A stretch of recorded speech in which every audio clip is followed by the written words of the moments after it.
Morning, everybody. Oh my god, my voice is still not back. Can you imagine?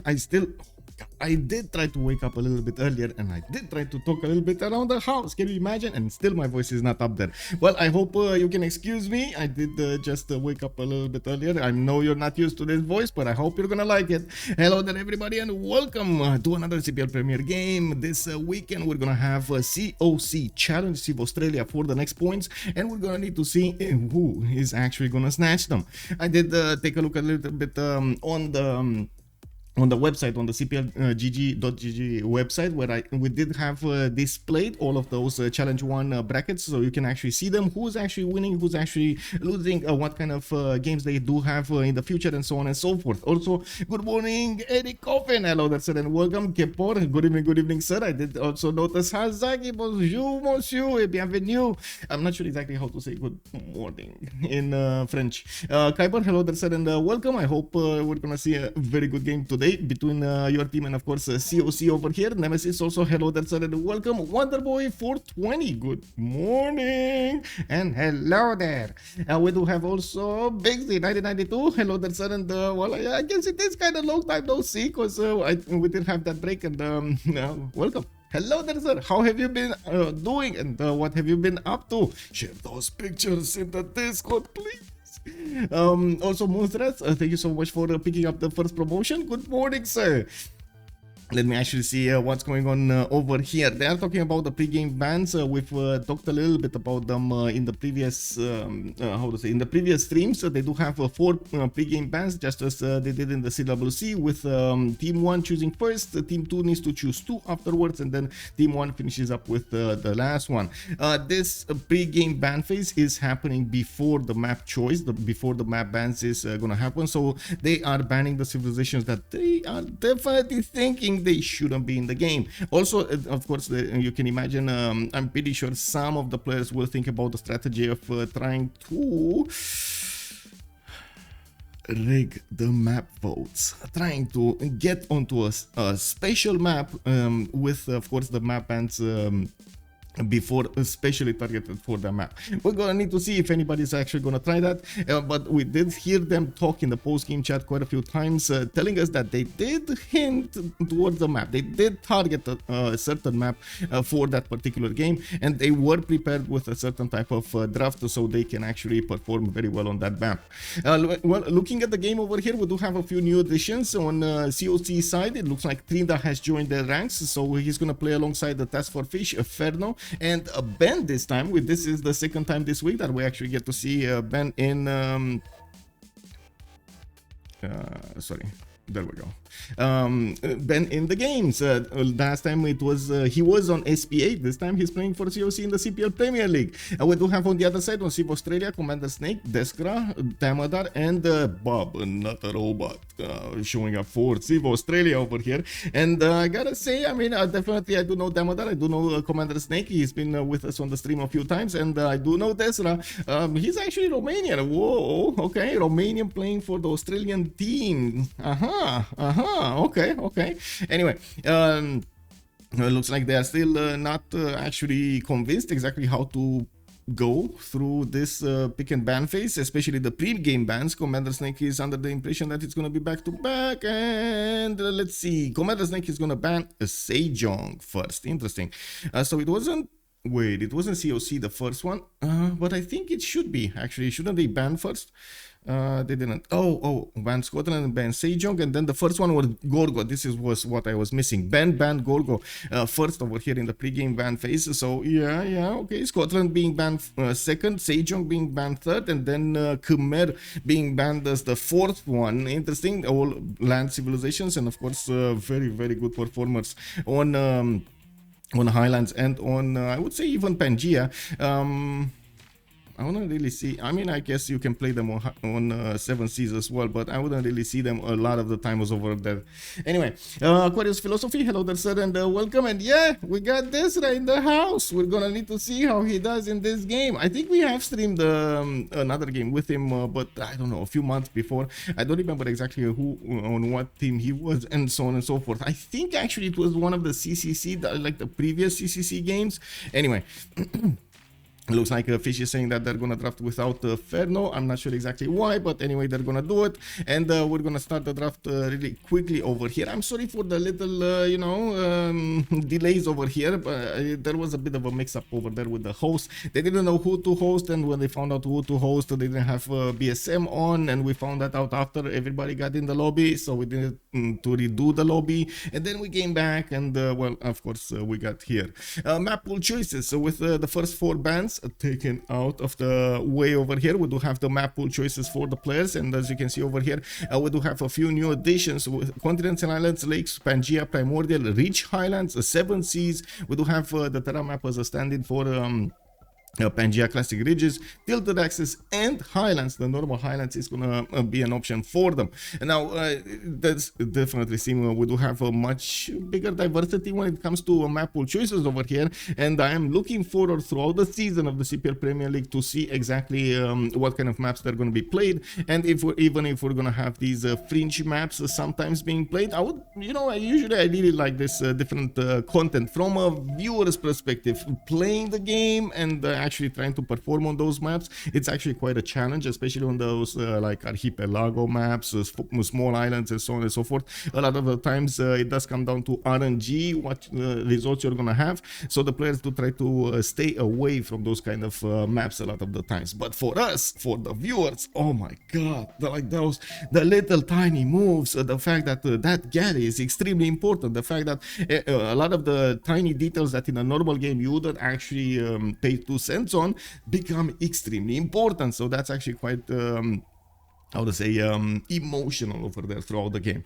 Now we do have also Ben showing us, giving us a line with the pre-game bans. Very nice, by the way. Thank you, Ben. If you're gonna hear this afterwards, thank you. That's amazing. Gorgo, Sejong, Scotland, and Khmer showing up as the pre-game bans. They're still starting to tick off. They're still ticking off those maps, I should say, with 4 more maps available for them. Pangea, normal, standard ranges, Pangea, Primordial, 7 Seas, and Highlands are still available for them. They did take out Rich Highlands, they did take out continents and islands, and Terra map, Tilted Axis, and now they're taking off Primordial from the map pool choices.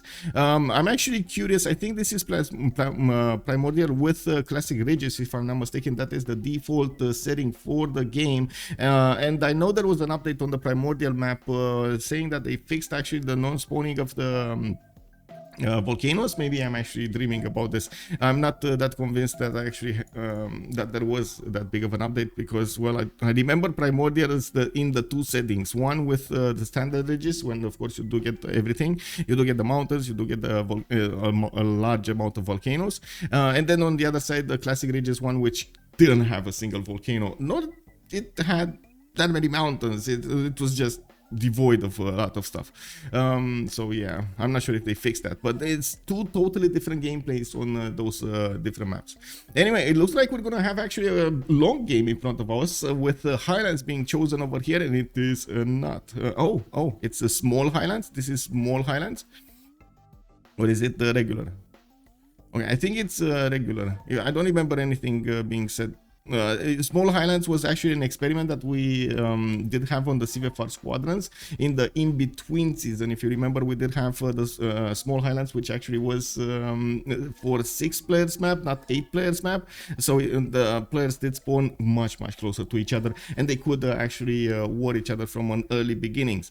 Anyway, we do have in the active ban phase over here Cleopatra Ptolemy coming up next to those pre-game bans. Now that they know the map on Highlands over here, you can imagine they're gonna try to pick the big simmers. There is also the option to go for a war civilization, maybe something like Zulu, for example. We've seen a lot of the times players do manage to keep Zulu competitive when it comes to the sim, but yeah, they do need some moments over there alone with their civilization. We do have Kree coming up as the second ban, and yeah, that's a very powerful civilization on this map over here because of those internal trade routes and the amount of bonuses that he's getting for each of those trade routes. The extra trade route is actually quite amazing when it comes to the early tempo that you get from it at the beginning of the game. Well, it looks like they're actually thinking quite a bit about their choices. From the pre-game bans, we did have a hint that it might be a big map, and of course something like Highlands was definitely an option. it kind of looks like they're gonna need to be very careful how they're gonna continue this ban phase over here to tick off the civilizations that might actually give their opponents an edge.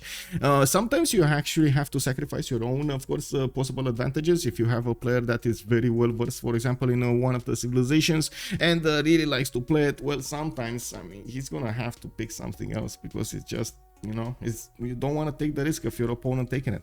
It looks like we do have Coupe and Teddy Rough Rider taken off. Lincoln, oh, I see. Okay, I see. So it's not Coupe, because if I'm not mistaken, Coupe is actually the only auto-banned civilization. I know in CivAus Squadrons is, I'm not that convinced it is in the CPL Premier League, but I guess we can quickly take a look. Give me a second over here. FS Bobo, hello there, sir. Hello, and thank you so much. Have a nice day too. Welcome, welcome. Let me take a quick peek over here what's going on. Okay, so Lincoln was actually banned instead of Coupe, and I do want to take a look at this. Okay.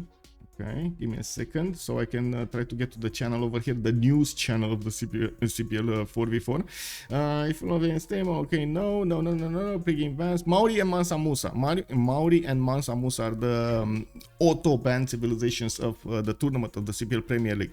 Okay, so it looks like Gran Colombia is also going to be taken down. They don't want to take the risk of, you know, Llaneros just stomping everybody. You've seen yesterday how Gran Colombia could actually push his will against his opponents. Wait, it was yesterday? No, 2 days before. Yesterday as well, but 2 days before it was the big push with the Llaneros against America Lincoln, right?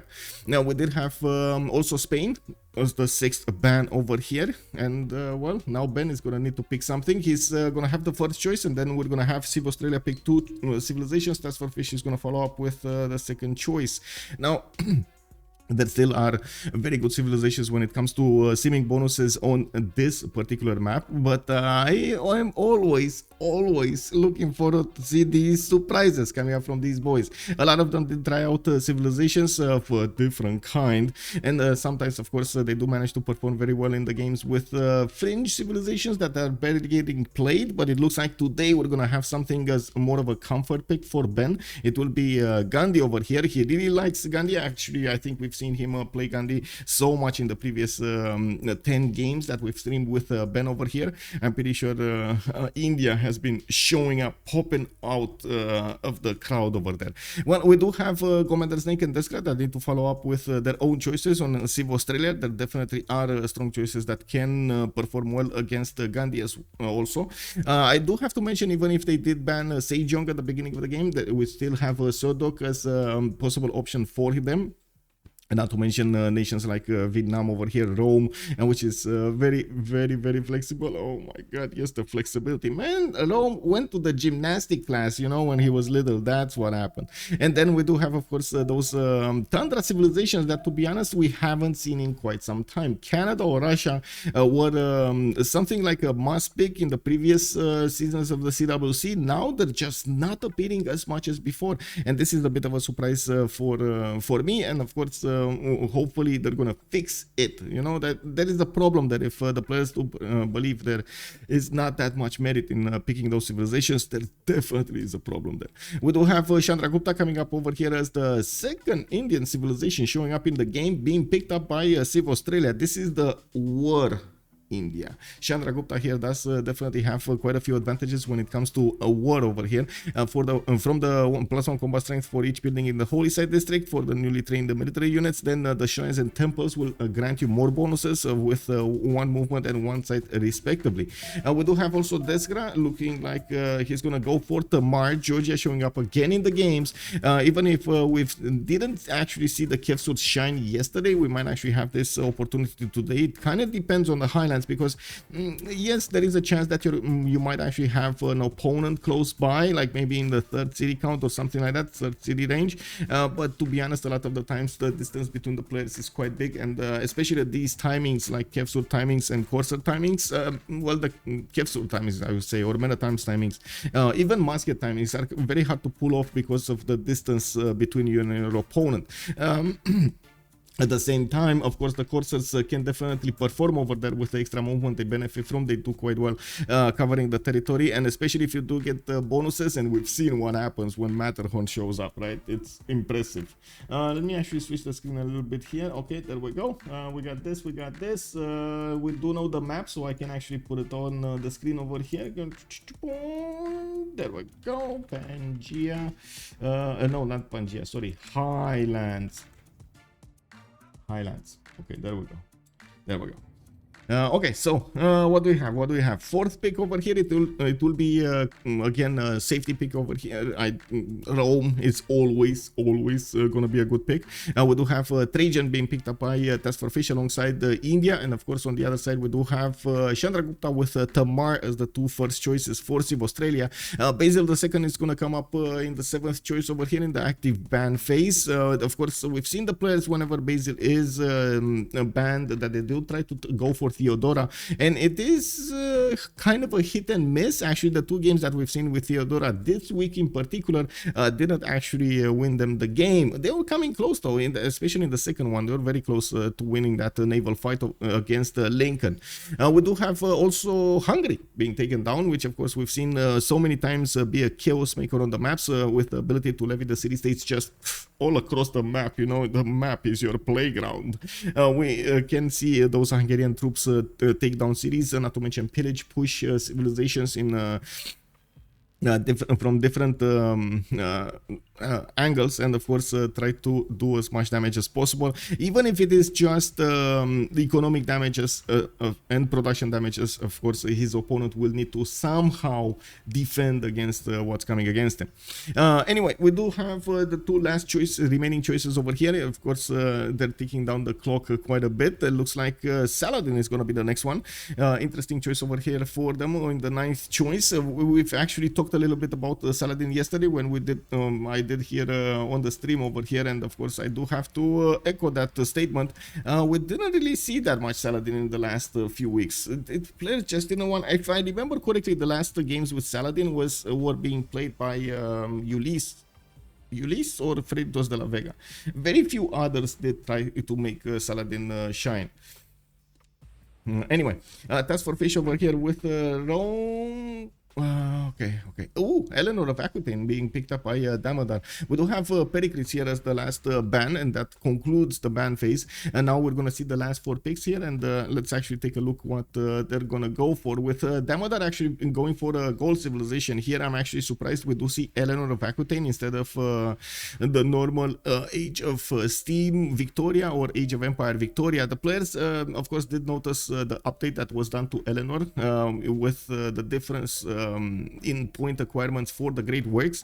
For of course the books, you get a certain amount of tourism +1. You do get +1 bonuses towards the yields that you get towards how to say, towards that city center from the different districts you have built in the city center. That's what I should have meant.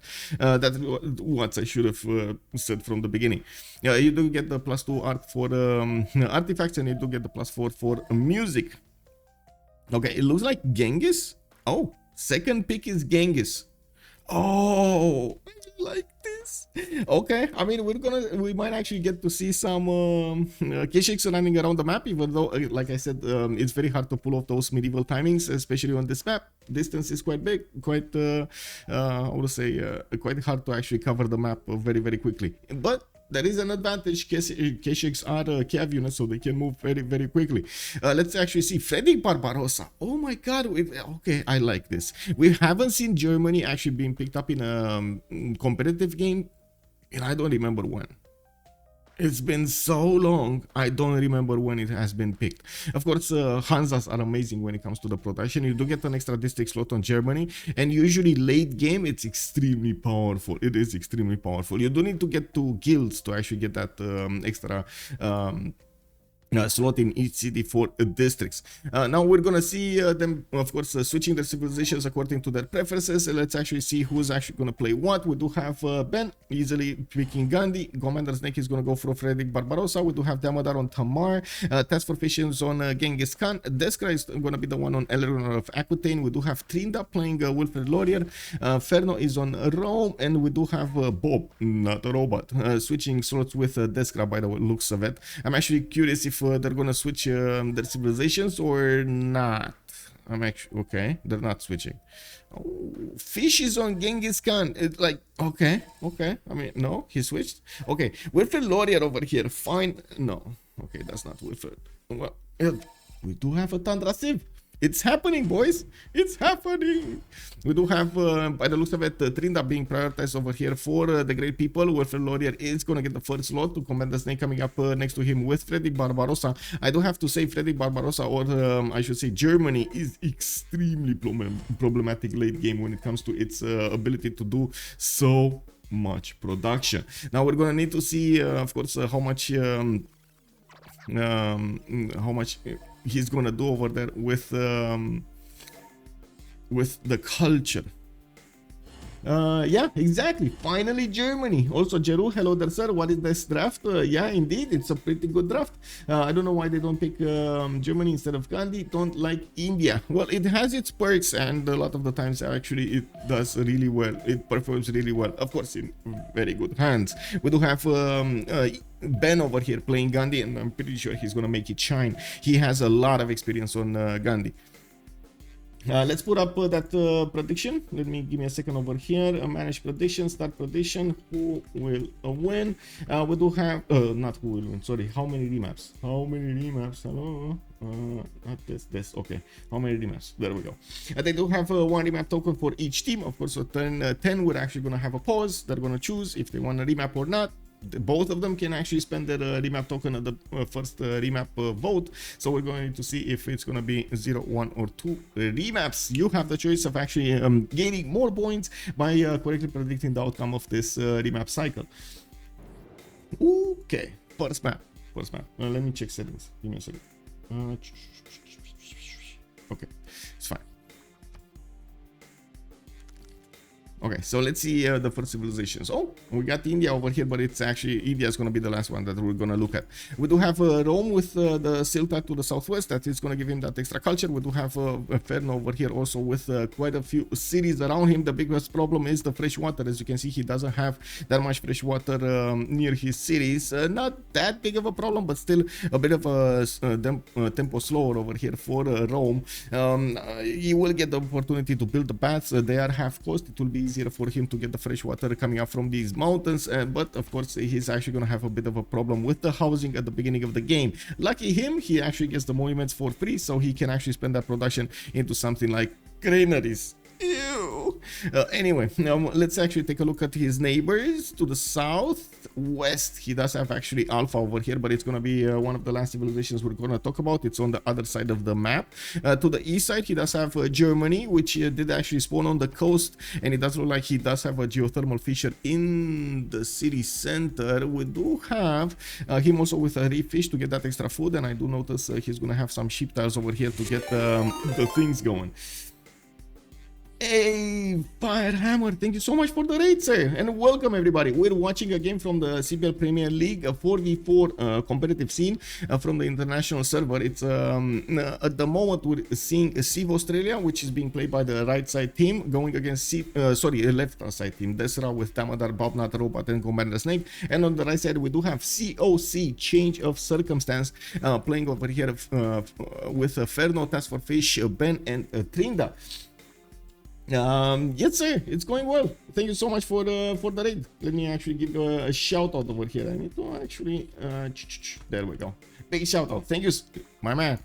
Thank you. Let's actually take a look also on the next civilizations here next to Germany. Do we have anybody? No. Oh, Oh, there is actually Canada in the north of Rome, very far up in the north over here, with some fresh water, but I wouldn't say there's a lot of fresh water. He has some cities out of the tundra in the southwest, and from what I do see, he's gonna get a few cities going around him. Not amazing though. He does have a deer tile, actually 2 deer tiles in the capital cities, so of course Temple of Artemis is definitely a possibility for him. He's opening up with a builder, so I'm pretty sure he's gonna want to improve these tiles to get the extra yields going. Canada does get extra bonuses when it comes to these upgrades, even towards the mines, which is pretty cool. We do have him also with quite a few sheep tiles to the northeast. Not that amazing, but well, it is what it is. Looking at the southeast, is there anybody here? Knock knock. Who's there? Is anybody here? Is anybody here? No? No? Oh, there is actually somebody here. Bobnotarobot is in the middle, inland sea. I mean, it's very tiny in the middle over there, you know, like you can see compared to every other part of the map, very tiny. Also, with my pleasure, sir, good morning, Cisco. Wow, you actually woke up, man. Unbelievable. I thought you were actually gonna stay, how to say, keep on dreaming over there at this hour. Anyway, we do have London coming up with a scout in 2 turns, and looks like he's starting to open up the vision to the west side. He does have a good second settle over here in the south on that rice tile or the uranium tile, depending on if he wants the fresh water or not. And of course, is willing to spend the extra gold to get that extra fresh water, because he's gonna need to buy out these 2 tiles if he spawns in the south. Well, we do have him with some inland settles, and looking at this, he doesn't really have an easy choice to trade with anybody. Germany is to the southwest, but it's going to take quite a bit of effort to get a settler on this inland sea. It can be done, don't get me wrong, and maybe we're going to see this happening in the mid to late game, and of course the economy will start to explode after they do this. We do have also Georgia, Tbilisi over here coming up, played by Damadar. We do have a 3-1 fertile for him to benefit from the extra growth, and I do see he has the same problem as Rome, but of course with a different switch over here. Georgia is not going to have a lot of fresh water around his cities. We do have him to the east side, as you can see, devoid. The south side, he's going to need to walk a lot, long distance, and that's going to be right next to India's doorstep. I'm pretty sure they don't want to do that. I'm pretty sure Georgia will not want to push India that far up in the south, so he's going to have to stay over here somewhere. He does have some cities which of course can be settled on the coast on the west side. Some of them do have rivers next to them, so we'll see exactly how he's going to try to fix this problem of not having housing. Of course, a remap token can be used to fix this problem, but you don't know if you're gonna fix the problem or not. You know, it's not that secure to go always for remap tokens to get out of these situations. Anyway, to the south we do have India coming up with this is Chandragupta, by the way, not India Ghandi. We do have Deskra coming up with a scout moving to the east side. He does have possible nice second settle on the series 2 style to the northwest. Unfortunately, no other 2-2 next to him, so he will probably try to move towards these other 2-2s over here in the north. We don't need to see how he's going to get his setup going, and I'm pretty sure he's going to be mindful of how he's going to place those cities next to the lakes, the one-tile lakes, so he can actually fit as many as possible. He does have the fresh water from the one-tile lakes to the north to the east. Not bad, actually. Fresh water arrangement. A bit, you know, sad about the west side, but it's fine. He does have a city state to kill if he wants to. And looking at his neighbors over here, he's going to have a neighbor, a friendly neighbor in the form of Tamar. To the west side, he has Eleanor. And yes, to the east side, he's going to have Genghis to probably trade some punches, but I mean, you know, it's India, it's fine, it is what it is. A bit we might see some Varus being snatched by Mongolia. I gotta say, those Kesheks are quite nasty. Also, March Condi, hello there, sir, welcome. Just got the void in, yay, let's go. Let's see what's going on over here. Okay, let's put the team labels on the screen before we actually do anything else, so everybody knows exactly who is who, so there's no confusion. On the left side we do have Civ Australia, and on the right side we do have COC. That's change of circumstance. Horizon 404, hello there, sir. I need coffee. Yeah, I need coffee too. More coffee, more, please. Anyway, looking up next, we do have 2 more civilizations and 2 more turns to go. Alpha here is gonna get his settler out in 3 turns. He does have a decent amount of fresh water everywhere. Of course, this is Genghis Khan, and we do see him. He has actually a possibility to build settlers to the west side, get closer to India. Unfortunately, this whole territory is filled with hills. It's gonna be quite hard to pass through. We do have Mongolia also with a silt tile in the capital. He doesn't have the extra food over there on it, so I find it doubtful that he's actually gonna try to work that at the beginning. Well, he does have a forest fire to the northeast, which is gonna improve with extra fertility most of his tiles, if not, or actually I should say all of these tiles, which is gonna be amazing. Of course, again, we have the same problem with non-freshwater setup. The thing is, this forest fire actually is burning rainforests, and there is still a lot of rainforest that can be burned. The banana tile, it can actually go east side, south over here, and wrap around. It can go to the west side, keep on going towards that spot over there next to the lake.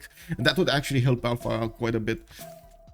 Now we do have also to the north, Delhi settled on a 311 tile in the form of a fur tile. He's going to get the extra amenity from the beginning. He does have a settler coming up in 110 and a big possibility to go in different areas. I'm actually curious, is he going here? It looks like he's going here. Of course, extra movement over there for the Indian civilian units, I should say, the builders and these settlers. This is actually a very big bonus for India to get that extra bonus. Ooh, the extra speed, the speed. Okay, so I think we actually finished talking about everything. I do want. Oh, there we go, there we go. It actually did expand to the west side. It didn't expand to the east side, and I'm not sure if it can expand anywhere right now. It doesn't look like it has a lot of power.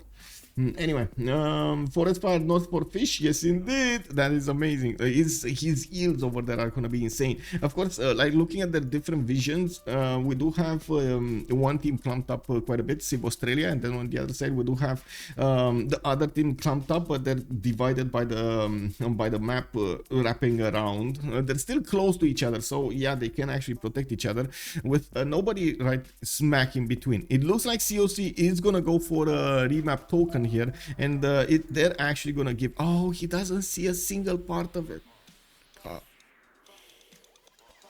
Oh my god.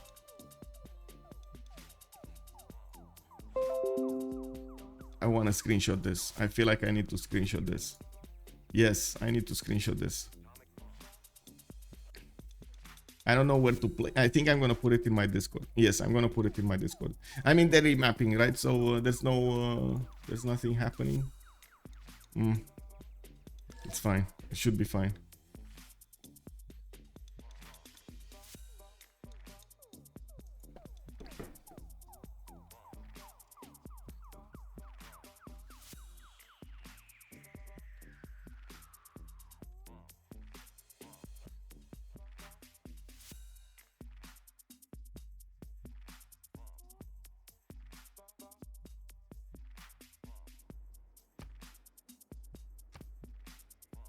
Yeah, exactly. Rest in peace, the great eels.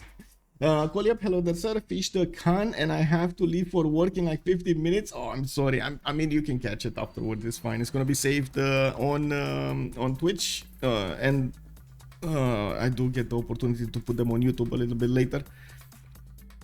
I rest assured.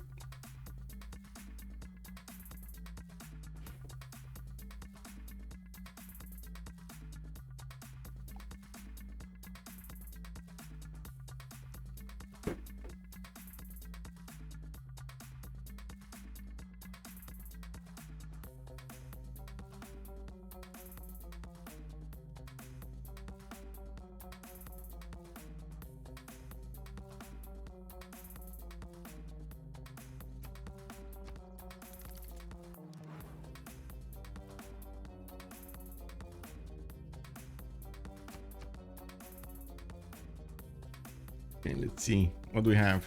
Okay, Mongolia. Okay. I see. So he has, he has some advantages here in his new spawn. We do have some geothermal fissures over here to the northwest and to the south.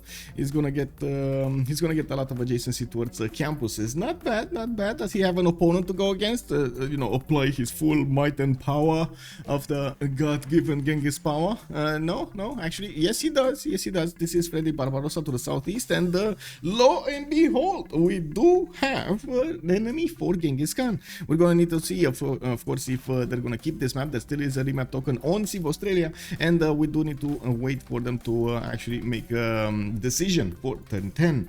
Looking at the spawn of Aachen, he's actually gonna have quite a few resources over here to give him the adjacency bonuses towards the Hanzas, and I do see he's gonna have a nice river network to actually try to place up the great hexagon of Germany over there. It's the well-known hexagon with the commercial Hanzas, of course, some extra aqueducts and whatever he can place in between.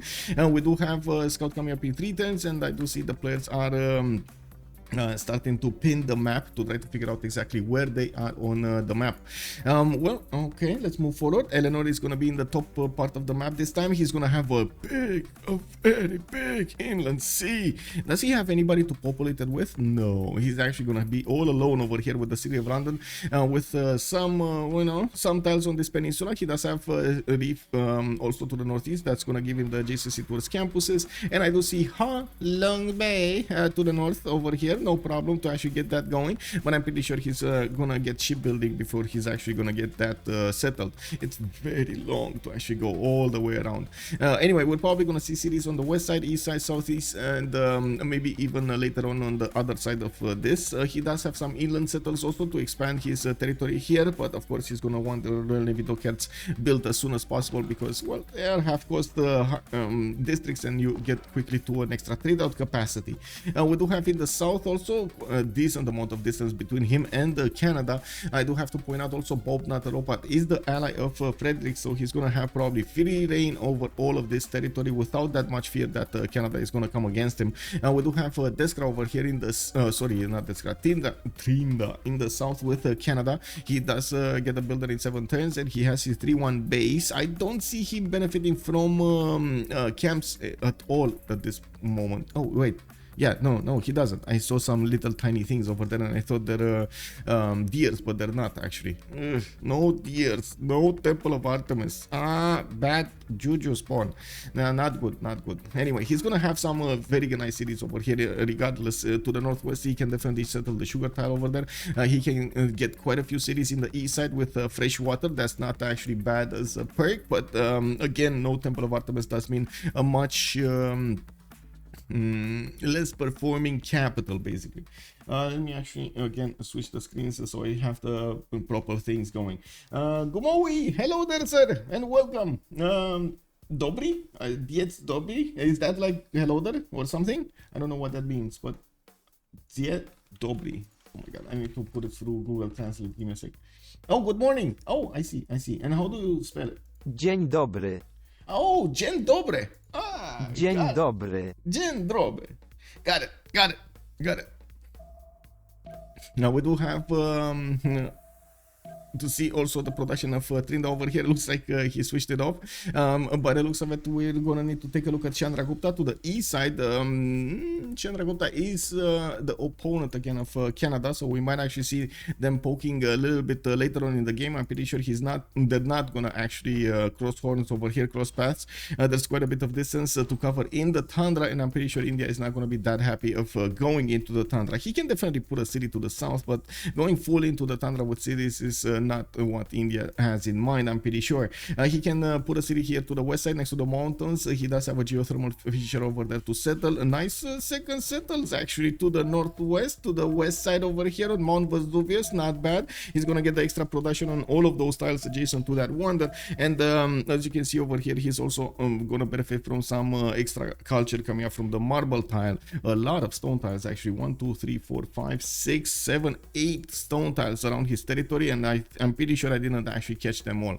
Now we do I need to see what Deskra is gonna do over here with this spawn. To his north, we do have Tamar, very far up in the north, actually, right next to the tundra. He does have a city over there between him and Geneva that he can place. And I do see TBDC is benefiting from extra food from the fertile 3-1. We do have a settler coming up in 5 turns. And I do see he's actually prioritizing scouting the north instead of going directly west or east to actually see what he has around him. I mean, there is, you know, there's some value into scouting the tundra. A lot of the times we do have quite a few huts spawning over there.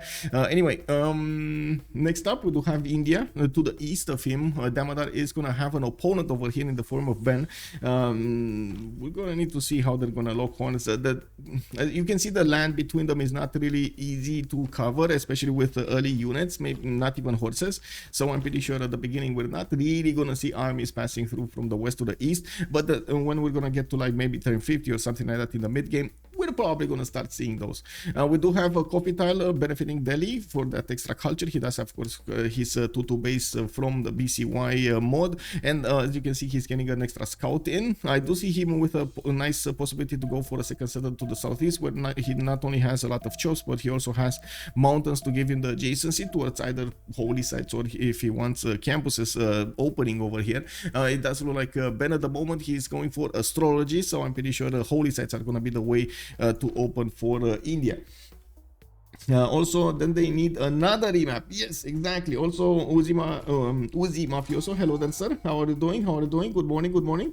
Fish Mongolia is scary. Yes, it is. We do have also Ben receiving a relic over here. This is going to help him generate more faith throughout the game, and we're going to need to see if at some point he's going to want to pass it to a lawyer so he can actually get his I would say culture, tourism going. I should say tourism, not culture. But anyway, to the south of India, there is also Rome. Rome is going to be his ally, and by the looks of it, they might actually have an opportunity to make some coastal trade routes over here. I'm pretty sure to the east of Fez, India can actually settle a city. He has connection cities to settle in between, and we do have Rome with a possibility to go directly west side, and of course connect his empire over here with the Empire of India through trade routes. That's not going to be actually bad for their economy. We do have Rome also with quite a few chops in the capital. He does have access to a diamond tile that at the moment it doesn't have the extra production from a mine, and unfortunately I'm pretty sure it's not that important to work that extra 3 gold over the production, especially at the beginning of the game. You do want to get these settlers and the builders and the scouts and everything out as soon as possible, so you can actually gather the information you need and at the same time manage to put more production centers to increase the ability of your empire to produce stuff and so on. Also, what? Rambling man, good evening, good day, sir. Not even midday, and I have Michael. Woohoo! Yay! Yeah, Poggy Woggy. Yeah, let's go. Now we do have 10-7 over here, and it looks like we went a little bit faster on the civilization presentation here. Let's actually come back to Genghis Khan to actually see what he's up to. He does have a tobacco tile over there to work at the beginning of the game with the bananas. He's getting the extra food from the bananas coupled with the extra production from the tobacco. Very nice, very nice. And of course, he's gonna get the ability to get a faster pantheon because of this. He's making 1 faith a turn over here and already has 4 faith banked up. And what we do have settlers coming out from most nations over here. I'm pretty sure they do want to expand as quickly as possible. Looks like a builder for Canada. He did get his 2 scouts out to the north, and I do see a settler coming up in 2 turns. He did choose to improve his copper tile, copper mine over here, so he gets that extra production going. That's from the Canadian bonus.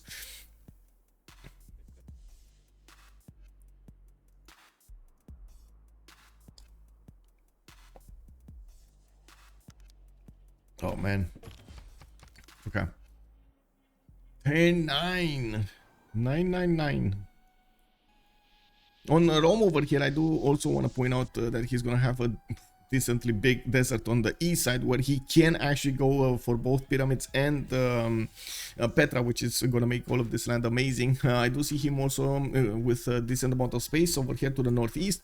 To the east side, he's going to have a natural barrier between him and his opponent, Germany. Yeah, Germany. It's going to be very far away. So I would say actually the true free sim here is actually Rome in the whole game. Now we're going to need to see if Civ Australia is actually going to want to remap this. Look, looking at their vision, they do see they might actually have somebody in between them, even though they do not actually. And by the looks of it, we do have them not even getting close to somebody. Oh, they will meet India. Okay, they will meet India to the east of Georgia.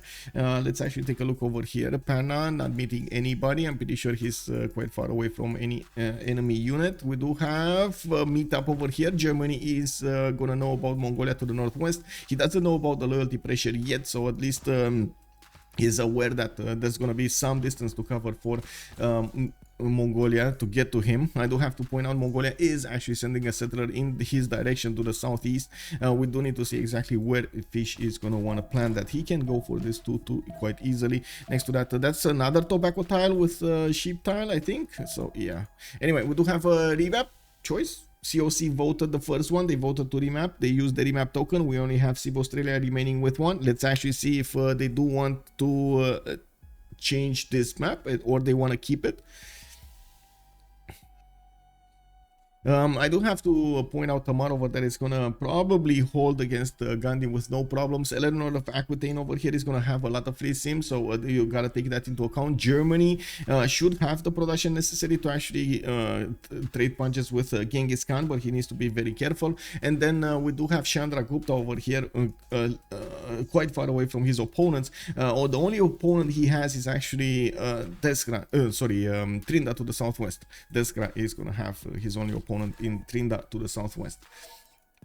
Okay, this is the map. This is it. We're actually gonna go through and finish the prediction here really quickly for one remap, and it looks like you guys nailed it. You actually nailed it. Oh my god. Okay, very nice, very nice. Congratulations, chat. Very nice, very nice, very nice.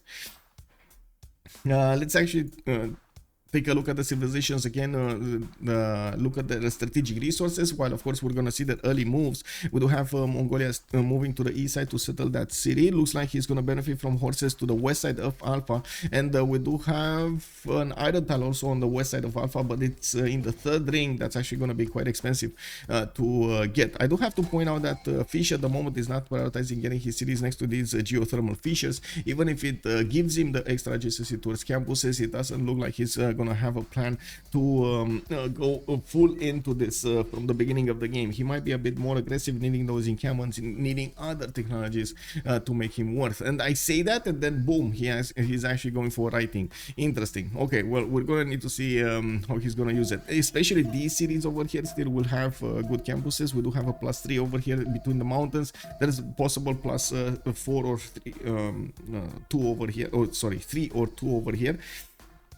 Between the mountains, so you know they still has very good ones, but these will be +4s over here, 2 of them, another +4 couple over here to the northwest. And of course I do have to point out this land to the northwest of Alpha is not that bad, but it's not in the direction of his opponent. So of course he's taking his priority, he's putting his priority to actually make the infrastructure towards Germany and cover as much land rather than the other way around. We do have settlers coming up in 5 turns from Germany as well. Aachen is going to benefit from horses in the second ring to the north. We do have an iron tile to the west side here in the third ring, and I do see him moving his settler over here to the south to get that territory covered. I do have to say I think it would have been better to actually go to the north or even to the east side over here for that 2-3 deer tile and the tobacco tile that you would have as possible options. Yes, here he does have the bananas, so then he's gonna get the extra food. I'm wondering why he didn't actually choose to go north for that, but anyway, it is what it is. It's definitely not bad. It's just like a preference kind of thing. I do have to point out that he's probably reluctant to put cities to the northwest towards Genghis Khan, because he knows he's probably gonna get attacked. I do have to say, if he does make a stand against Genghis Khan, probably this territory over here, this line over here that I'm pointing out, is gonna be his best choice of actually keeping Genghis Khan at bay. He has the 2-tile and the 1-tile choke. He has some lakes to actually narrow the pathways, and he can definitely put an army to try to take out his opponent. Depending on how he's placing the city, it will be easier or harder to get. For example, this one over here on the stone tile is going to be a pain, a very big pain to actually take down, because of how the land is to the north. Now we do have also to the south, to talk about Canada over here. He's placing his second city on that sugar tile to the northwest to benefit from the extra food growth, and at the same time he's this extra amenity in the city. I do believe he's gonna go, well, he's gonna be fine. He should be fine, actually. Not really going for the happy citizens, but he's still gonna not get any penalty from having your people sad. Well, we do have Tryndaehre also getting a third settler in 2 turns. He did improve one of the farms, not working yet. He does want to couple that extra food with the production, but at the moment he's prioritizing the production from the 2 mines, giving up on the extra surplus food that would increase his population, so he can get the settler out faster. We do have also Tryndaehre benefiting from an iron tile to the west side. That's going to be third ring out from both cities. I do see he does have forces actually in the third ring or second ring from Winnipeg, and I'm pretty sure he's going to want to improve both of these resources. He's not close to any opponent, so I'm pretty sure he's not actually going to be that worried about having to trade punches against somebody, but there is a possibility that Chandragupta might come against him with some corsairs and of course try to pillage as much territory as possible. So Canada needs to definitely be careful on the eastern border. He's also going to have Germany to the northwest, but I find it extremely doubtful that Germany will want to interact in any kind of meaningful way with Canada, mostly because he's going to have Genghis Khan to the northwest to take care of, and of course that's going to take a lot of his resources and effort to pass through. In the desert between Germany and Canada. Wait, what's happening in the desert between Germany and Canada? Oh, this one, the Banninger crater, this one. Has there been any game where a player has made good use of the Banninger crater towards a science victory? Probably not. No, probably not. You mean this 10% production towards a space race project if you own this tile? I don't know. Is that actually in the city or is that empire-wide bonus? From Banninger crater. It doesn't say if it's in the city or if it's in because usually when you have like these how to say, these wonders, they only give the bonuses to that particular city.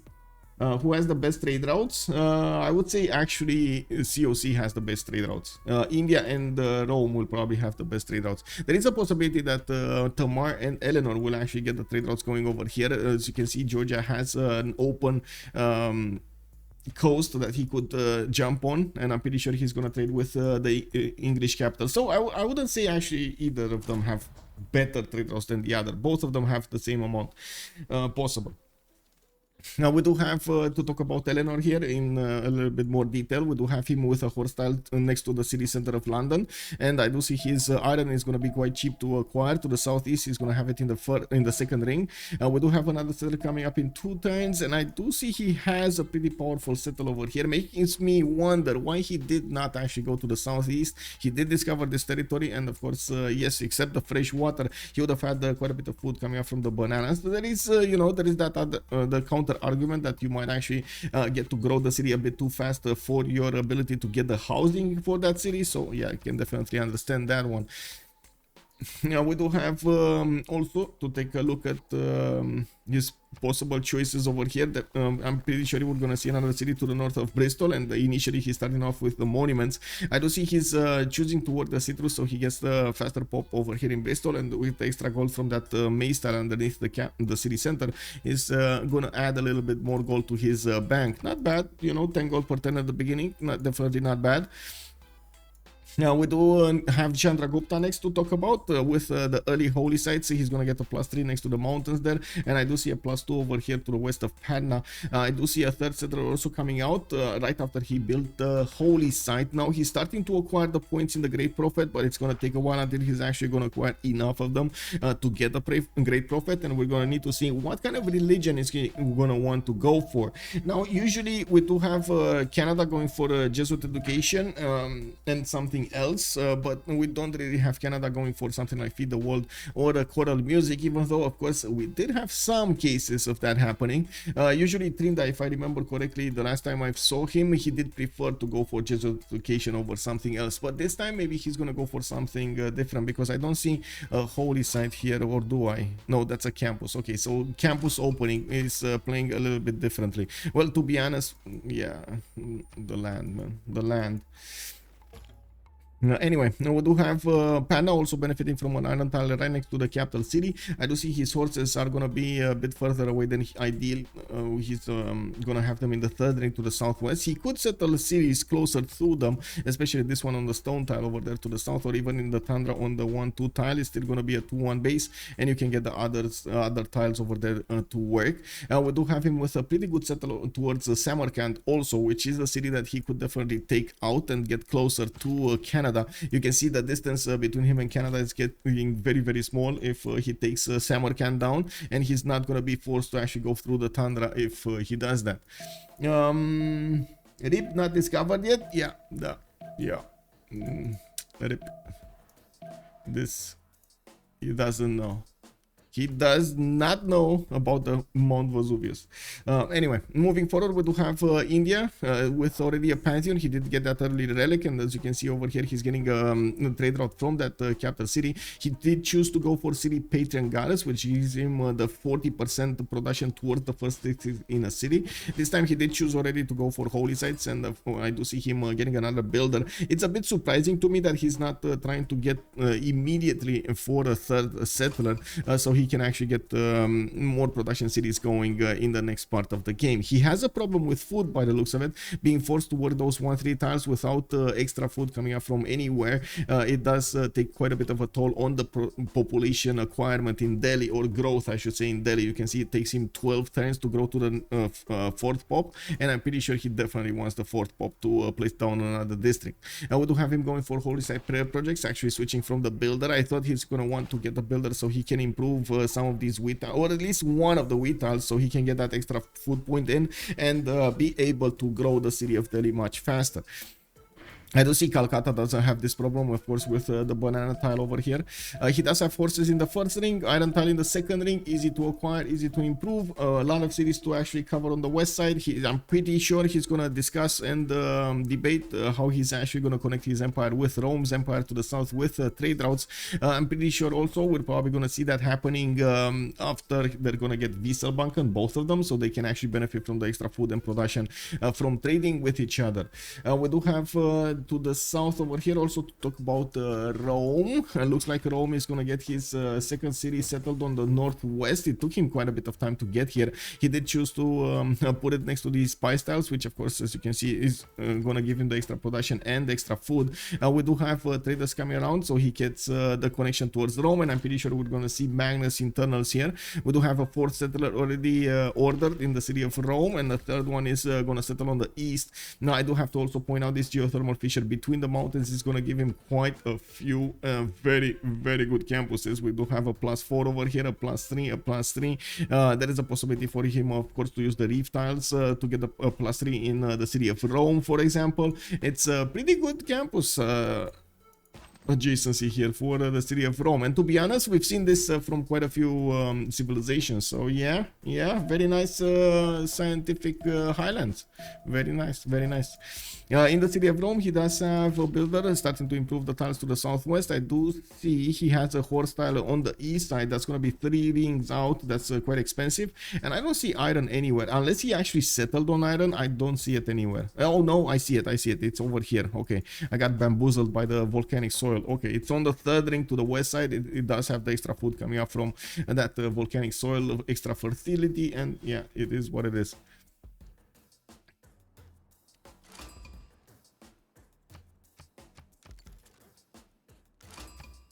Okay, so who's ahead and who's slacking behind? Well, we do see 6 science on Tryndaehre with 4 culture.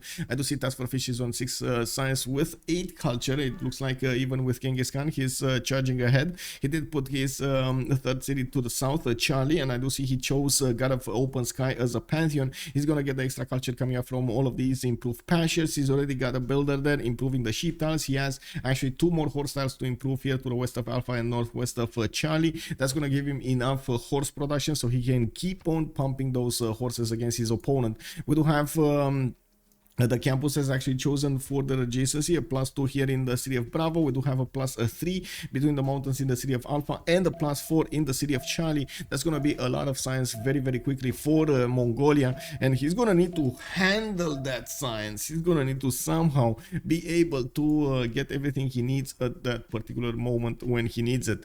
Now, we do have also to take a look how Germany is reacting to this. He did manage to get a pantheon here, religious settlements, and I do want to take a look if he did manage to actually discover the lands of Mongolia. No, he did not. So there is a discrepancy in information acquirement here between Germany and Mongolia. First of all, Germany doesn't have the intimate information about the empire of Mongolia. He doesn't know exactly what's happening. He doesn't know if he's putting an encampment. He's losing that moment of course, seeing the encampment being built instead of seeing it getting already points for the generals. And of course, he doesn't know about the opening in campuses at the moment, which does tend to give him a little bit of time at the beginning, but less time later on.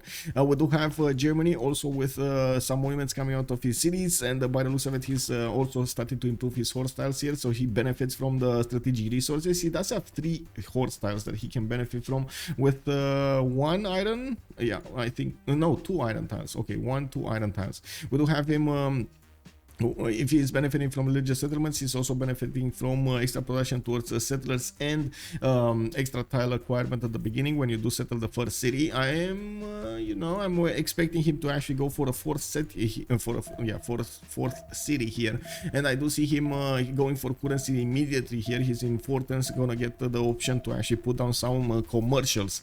Well, we're gonna need to see if he's gonna be able to get those units right on time here to actually defend against the Mongolian invasion. I'm pretty sure Mongolia can keep on settling connection cities to the southeast of Bravo. For example, there's one on the coast, which again, nobody's actually going to bother him being on the coast. He's trying to figure out exactly if anybody's on the coast, and as you can see, he's following this inland sea everywhere.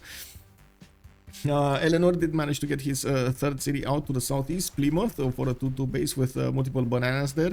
I do see him getting his traders out and starting to improve his fish tiles. He does need 2 improvements, so he gets the bonus towards celestial navigation. 2 of these water resources improved. And looking at this, the 3rd one is actually going to be quite expensive. The 2nd one, I should say, is going to be quite expensive. We do have 1 improved in London, but then the 3rd one is 3 rings out, 25 plus 35 gold. Very expensive. Anyway, now we do see the monuments coming out of his city, so he gets the extra culture. He's not that big in science or culture yet, and looking at the production tab here, he's only on 18 production. Is definitely not that big. Now we do have to take a look at Canada's gameplay and his early moves. He did choose to go to open with campuses, and I do see he did go for the +2 here with a +1 coming up from Winnipeg. I'm also looking at his southern city, Hamilton, and he did put down a campus. It's a 0 JCC campus. He just put it down, so he gets the district discount, and at the same time he gets, of course, the extra points for the great people, the option to go for libraries and universities. I don't see him going for a 4th city immediately, and of course he knows there's a decent amount of distance between him and his opponents. He still didn't actually reach he still didn't actually reach India. I don't know, India, I think you have a problem, but it's not that big of a problem, I do have to say. India can run away with that settler, no problem. He's trying. Canada Scout doesn't have a promotion, even if this land is flat. This land is starting to be hilly, so he's gonna lose his promotion here if India doesn't move. He's gonna lose his movement, I should say, on the uranium tile. Let's see if this happens. Oh, yeah, there we go. And he settled. Oh, that is so bad. I mean, that is definitely worse than it was before. He could have had that amazing tile with the extra science for the campus slot and so on. Well, at least he's gonna have wait, he would have had fresh water anyway, right? This is a lake. Yeah, this is a lake. He would have had fresh water anyway. It is what it is now. It is what it is. He does need to get something to actually stop Canada from pillaging his holy site. There is a possibility that Canada can shift enter on that holy site, and that's going to be bad. There's only a scout coming out from Pana, and you can't really shift enter it, right? It comes out of the city center, and you don't have time to set a waypoint because, yeah, it didn't have a turn. I do see India did choose to go for stone circles here, getting that extra production from his improved quarries, and he has a lot of them. We did talk about how many of these stone tiles he has. 1, 2, 3, 4. 5, 6, 7, 8, 9, 10, 11, 12. Yeah, 12. That's a lot of production, a lot of added production. And I'm pretty sure, yeah, he has more over here on the east side. Anyway, who is Chandragupta? Yeah, we're gonna need to see it. Also, Uzi Mafioso, such a bad city. Yeah, it's not good. It's not good. It doesn't even have a single 2-2 to work over there. He's probably working the horses, the 3-1, and that's it. Anyway, let's see if Canada is actually gonna get the shift center on the holy side. I'm very curious. I see he has the waypoint set, but let's see if he gets it.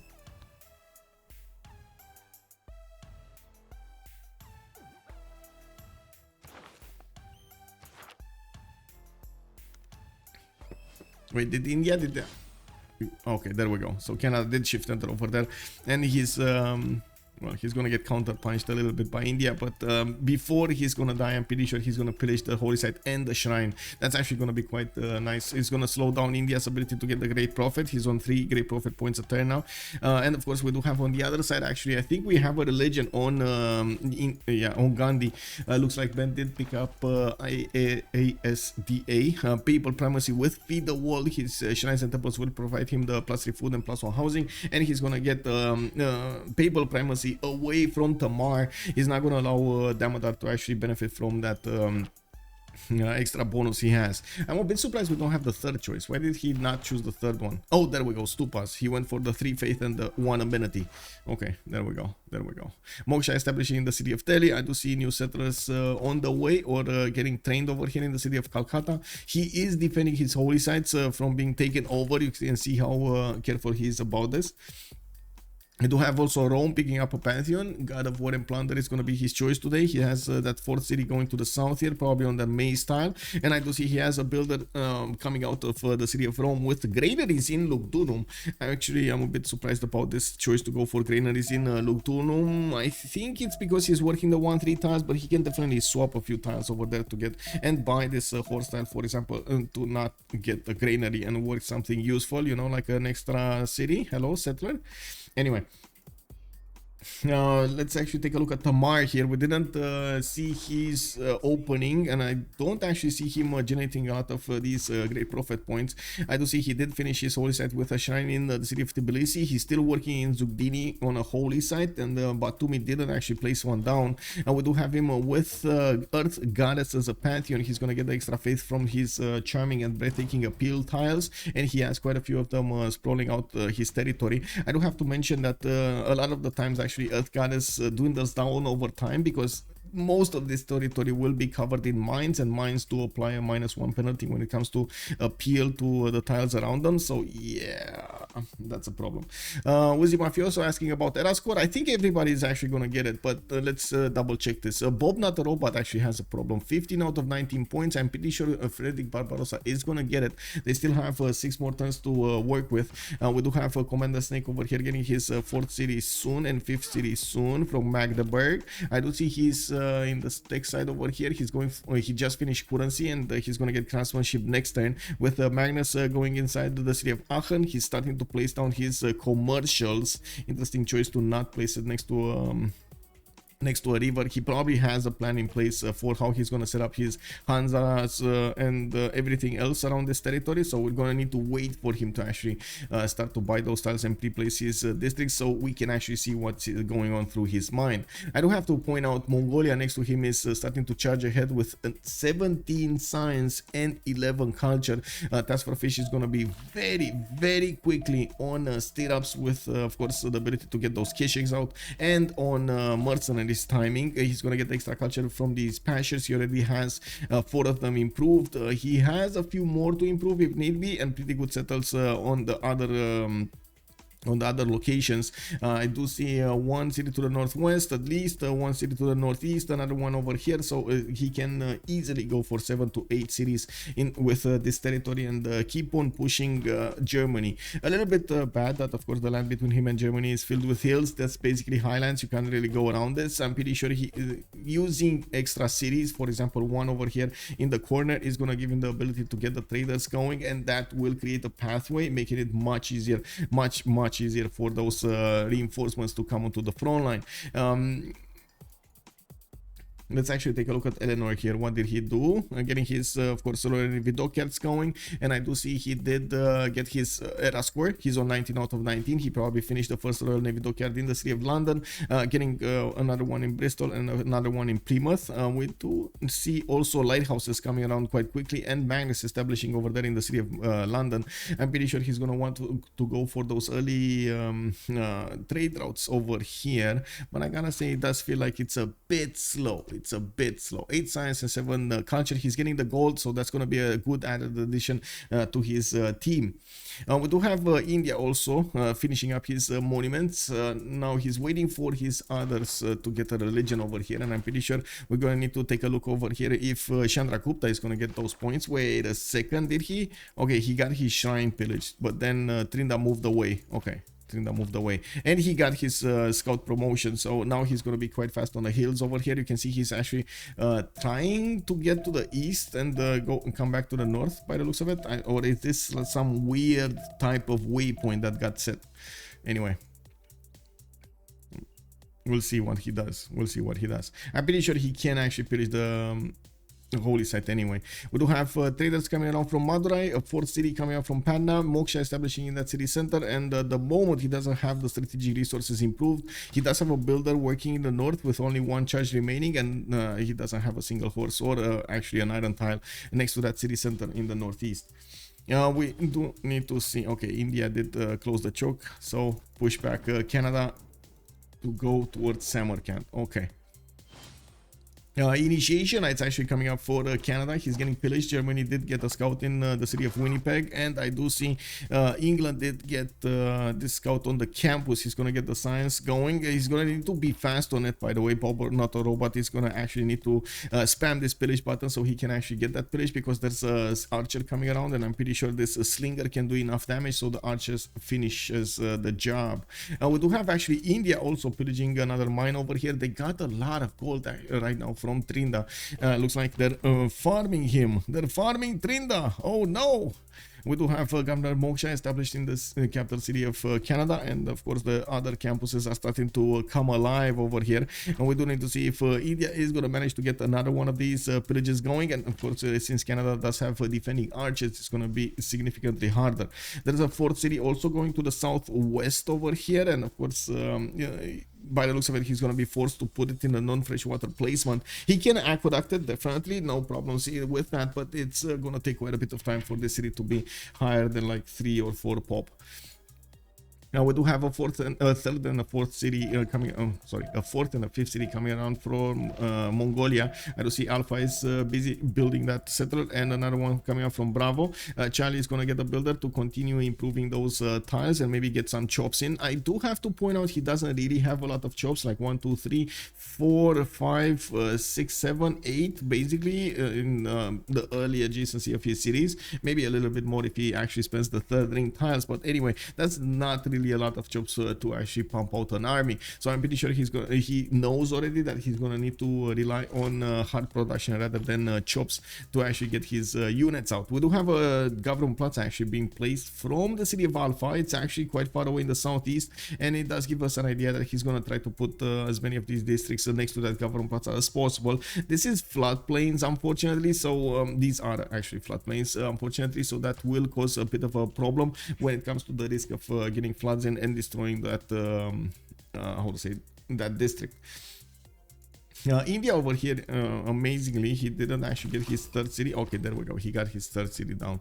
And looking at the yields tab, we do have India on 23, Faith at 10. Damadar is 32. We do have Deskra on 10 only. And it looks like Deskra is going to get his religion now. He should be. No, next turn. Okay, he's going to get it next turn. While Georgia is slacking behind. He's only 11 out of 30 points. If he doesn't get the project in, he's not going to get it before the next era. Maybe he doesn't care. Maybe he doesn't actually want to get the bonuses points in the next era anyway, so he's not really focusing down on getting as many of these great profit points as possible. Usually Georgia does rely a lot on its TKs to get the faith generation going, and of course now that he gets some extra culture bonus with that, it's much easier to go for the TKs than actually keep improving for the shrines and the temples and so on. Look in my face, look in my soul, I begin to stupefy. Oh, okay. Stone circles pantheon for Chandragupta. Yes, he did go for stone circles. He got the extra production on each of these quarries, and as you can see, he has 2 for 1 stone tiles to work with, and some of these marble tiles. He got his fourth settler, and it looks like he's going to east. North? Where is he going, and why is he going there? He still doesn't know about Mount Vesuvius, by the way. He still doesn't know about Mount Vesuvius to the northwest. And to be honest, I can understand why he's going to the northeast if he doesn't have vision over that tile over there. The other possibility would have been to go directly east side, and it's going to take quite a bit of time to get there. 1, 2, 3, 4, 5, 6, 7 turns to get here. Yeah, that's a long time. Anyway. Now we're turn 29. Let's take a look at the city-states and make a little bit of commentary about this. We do have Mitla with Fez and Geneva showing up for the science city-states. Looks like Granada, Valletta with Inga Sargamu will be providing the military bonuses. We also have Johannesburg, Singapore showing up for the industry in the game, and Muscat with Samarkand will be providing the gold. We do have also Vatican City, the only religious city-state in the game that I'm pretty sure it's going to be fought over. I'm pretty sure some of the faith-generating civilizations will want it, and of course we're going to need to see who's actually going to win that one.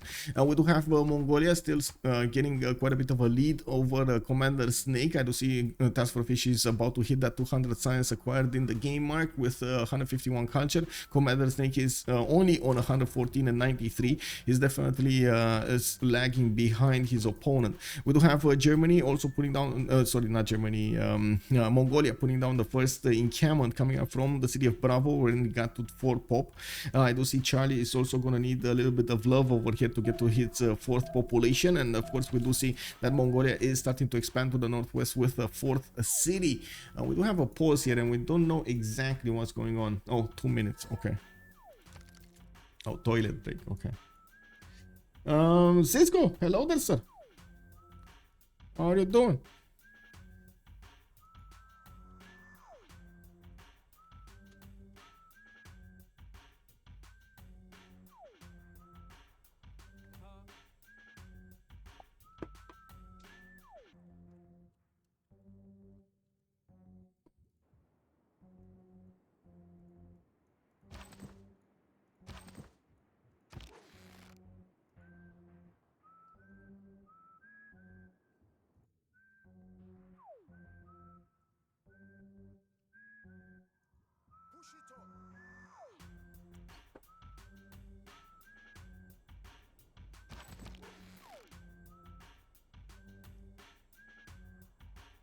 Give me a minute. This actually gives me a bit of time to get to the toilet myself.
Okay, so game is back. 3, 2, 1, and we're going. Okay, so let's actually see what's going on over here on the map. I do want to take a look at the dynamics between the players over here. I'm pretty sure India is more in a seeming position with Rome, so they're gonna stay quite a bit away from wars. We're gonna see probably Chandragupta try to flex against Tryndaehre to the southwest, and we're gonna need to see how Deskra is gonna try to apply this attack against his opponent Tryndaehre.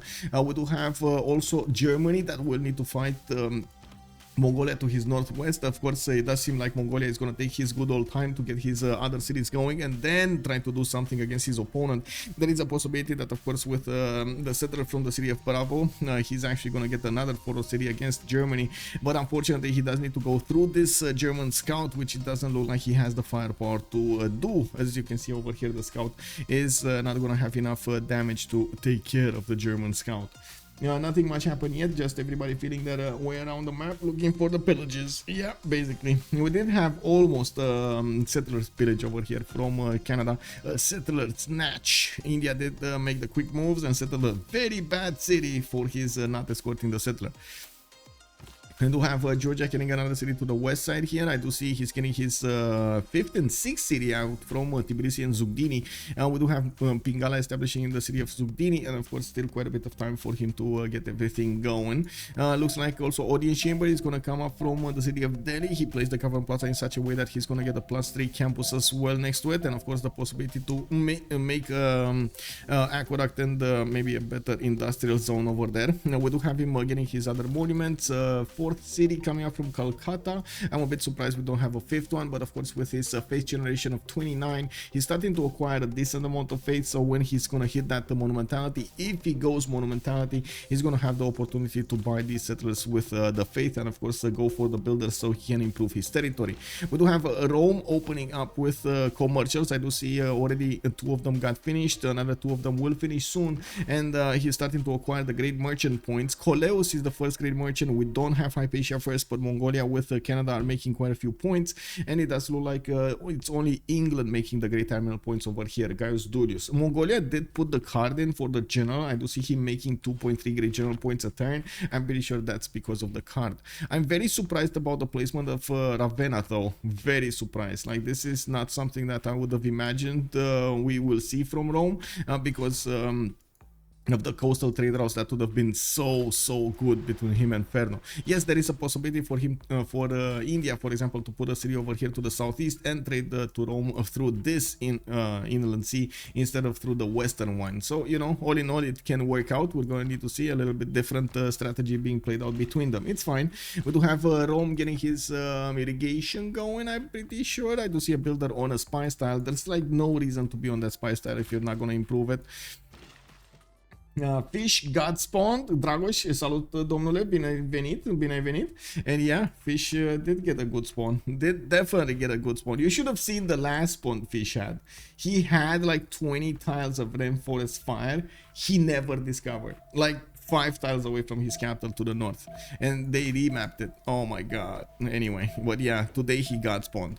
Warlord's Throne coming up in 4 turns from Mongolia. He's definitely preparing for war against Germany. We do have the switch of the era towards the classical one, and we're gonna need to see what kind of golden age bonuses they did go for. Everybody did cross the threshold for the golden age to activate, and we're just a few seconds away from seeing what's gonna happen. Who is Bobnotarobot? That's a very good question, Mama Leto. Hello there, sir. Cleozin, also guten Abend, or I should say guten Morgen, my head. How are you doing? I like, his name sounds familiar, and I've seen him in quite a few games, but I don't remember it on what team, or even if he was on a team when I saw him, if he was like in an FFA or just normal teamers when I played with him. It's hard for me to remember. Anyway, we do have an archer coming up from Mongolia. He's going to push out the German scout. Looks like he's going to choose actually to go for the right style to the north, so he can settle that 5th city quickly. We do have actually, yeah, 4th and 5th city soon.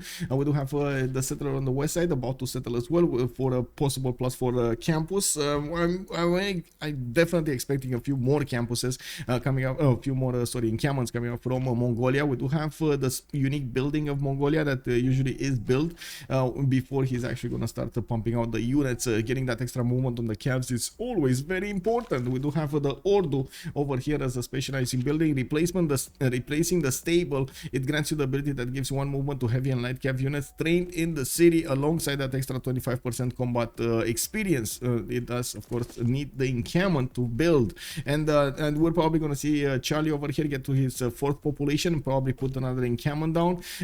Usually Mongolia does thread the needle middle when it comes to economy, and I'm pretty sure he's going to rely on his allies. Ferno already making 23 gold a turn. I'm pretty sure Ben is going to try to couple his economy over here with Rome soon. So we're going to need to see how much gold they're going to generate and how much gold they can actually give their allies. We do need to see also how Germany over here is going to put up a defense. He is definitely starting to put his cities to close the choke points to the northwest, with possibilities to insert Victor in one of this city, Trier, or the city that he's going to settle over here to the northwest of Aachen. Getting him some extra defense on those units is going to be key to his success. Let me actually close the door because I left it like a little bit open, and whenever the wind blows it's like tung tung. Oh, one sec.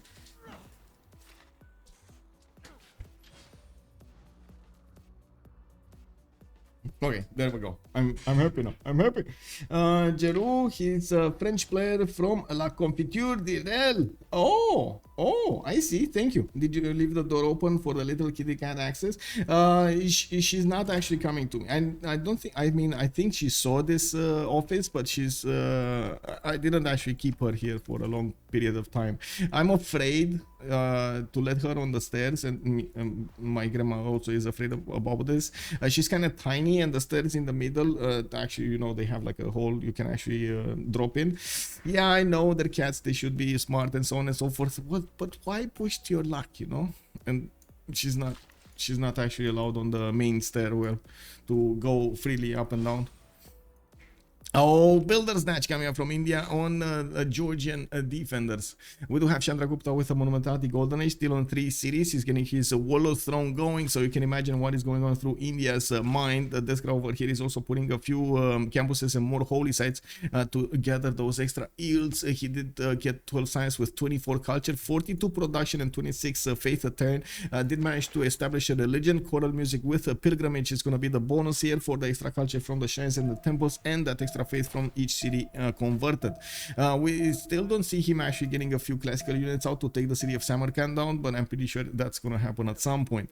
We do have Damadar with 11 science and 23 culture with 41 production and 51 faith a turn. A pretty good faith acquirement over here, getting new TKs in his other cities and building up his monument count. We do have him getting new settlers from Zugdini and Tbilisi. He's going to be on 6 cities quite soon, but unfortunately he's kind of getting pillaged over here by India's scout. I'm pretty sure that was the last pillage of the Indian scout, mostly because of the wall defense and of course the Georgian archer. This scout is probably gonna get it. He gonna get it. This trader actually made the road so the archer can enter the forest and kill the scout.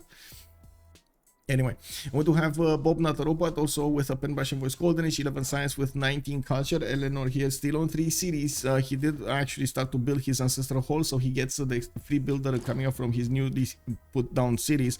We do have a 4th and a 5th city coming out soon, and I do see he has a 6th settler as well in production. I do also notice he's starting to buy out traders, not build them, which is quite an investment over here, but I'm pretty sure it's gonna be worth it at some point. We already have Georgia settling a city on the coast, so he can couple his trade routes with England, and we're going to need to see how much economy they're going to make between them so they can actually upkeep everything. I'm pretty sure Bobnotarobot over here with his 32 gold a turn and a lot of potential in this inland sea to be able to sustain any kind of military that allies are going to put on the battlefield.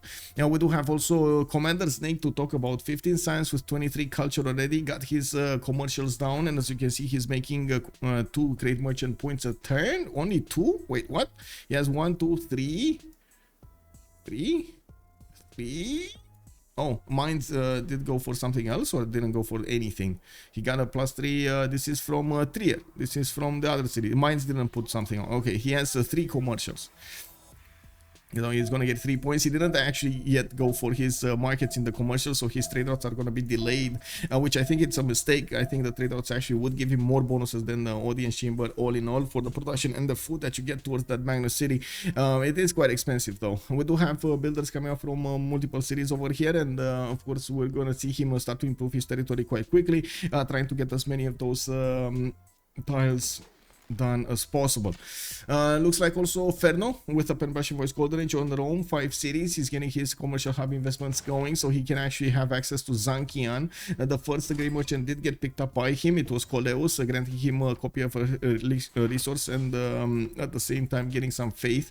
We do have him also getting the traders to work towards the Magna City, and of course putting down a few more of these commercials. He's about to finish his market, so his cities are actually going to be quite productive. We can take a look at the difference in yields over here between, for example, what Rome is doing. He's on 56 production, and then we do have Commander Snake on 52 production at the moment, with both of them being on 5 cities. Let's actually see when those traders are, all of these traders are gonna get coupled, especially the new ones coming up from the markets.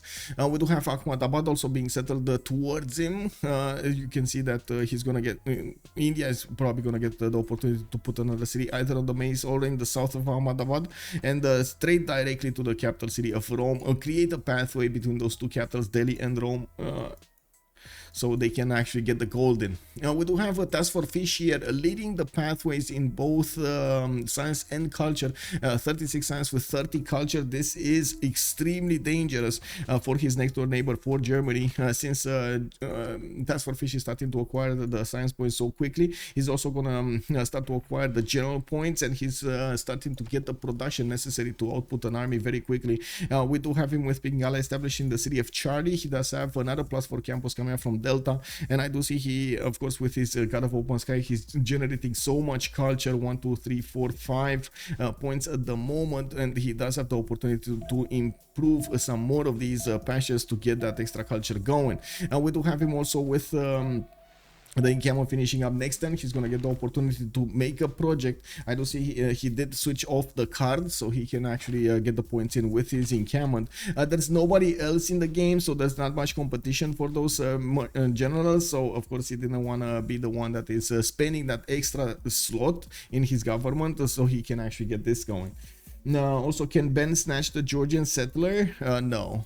If you're talking about the settler, the scout over here, no.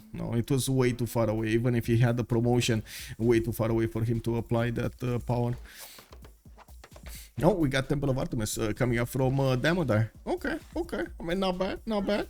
He's also finally gonna get the religion with the great prophet Simon Peter. I do want to talk about Ghandi here. We do have him with 5 cities. I do see his 6 cities also coming out from Delhi. He did actually place them quite far away from each other, going for the freshwater and going for the bigger, better cities.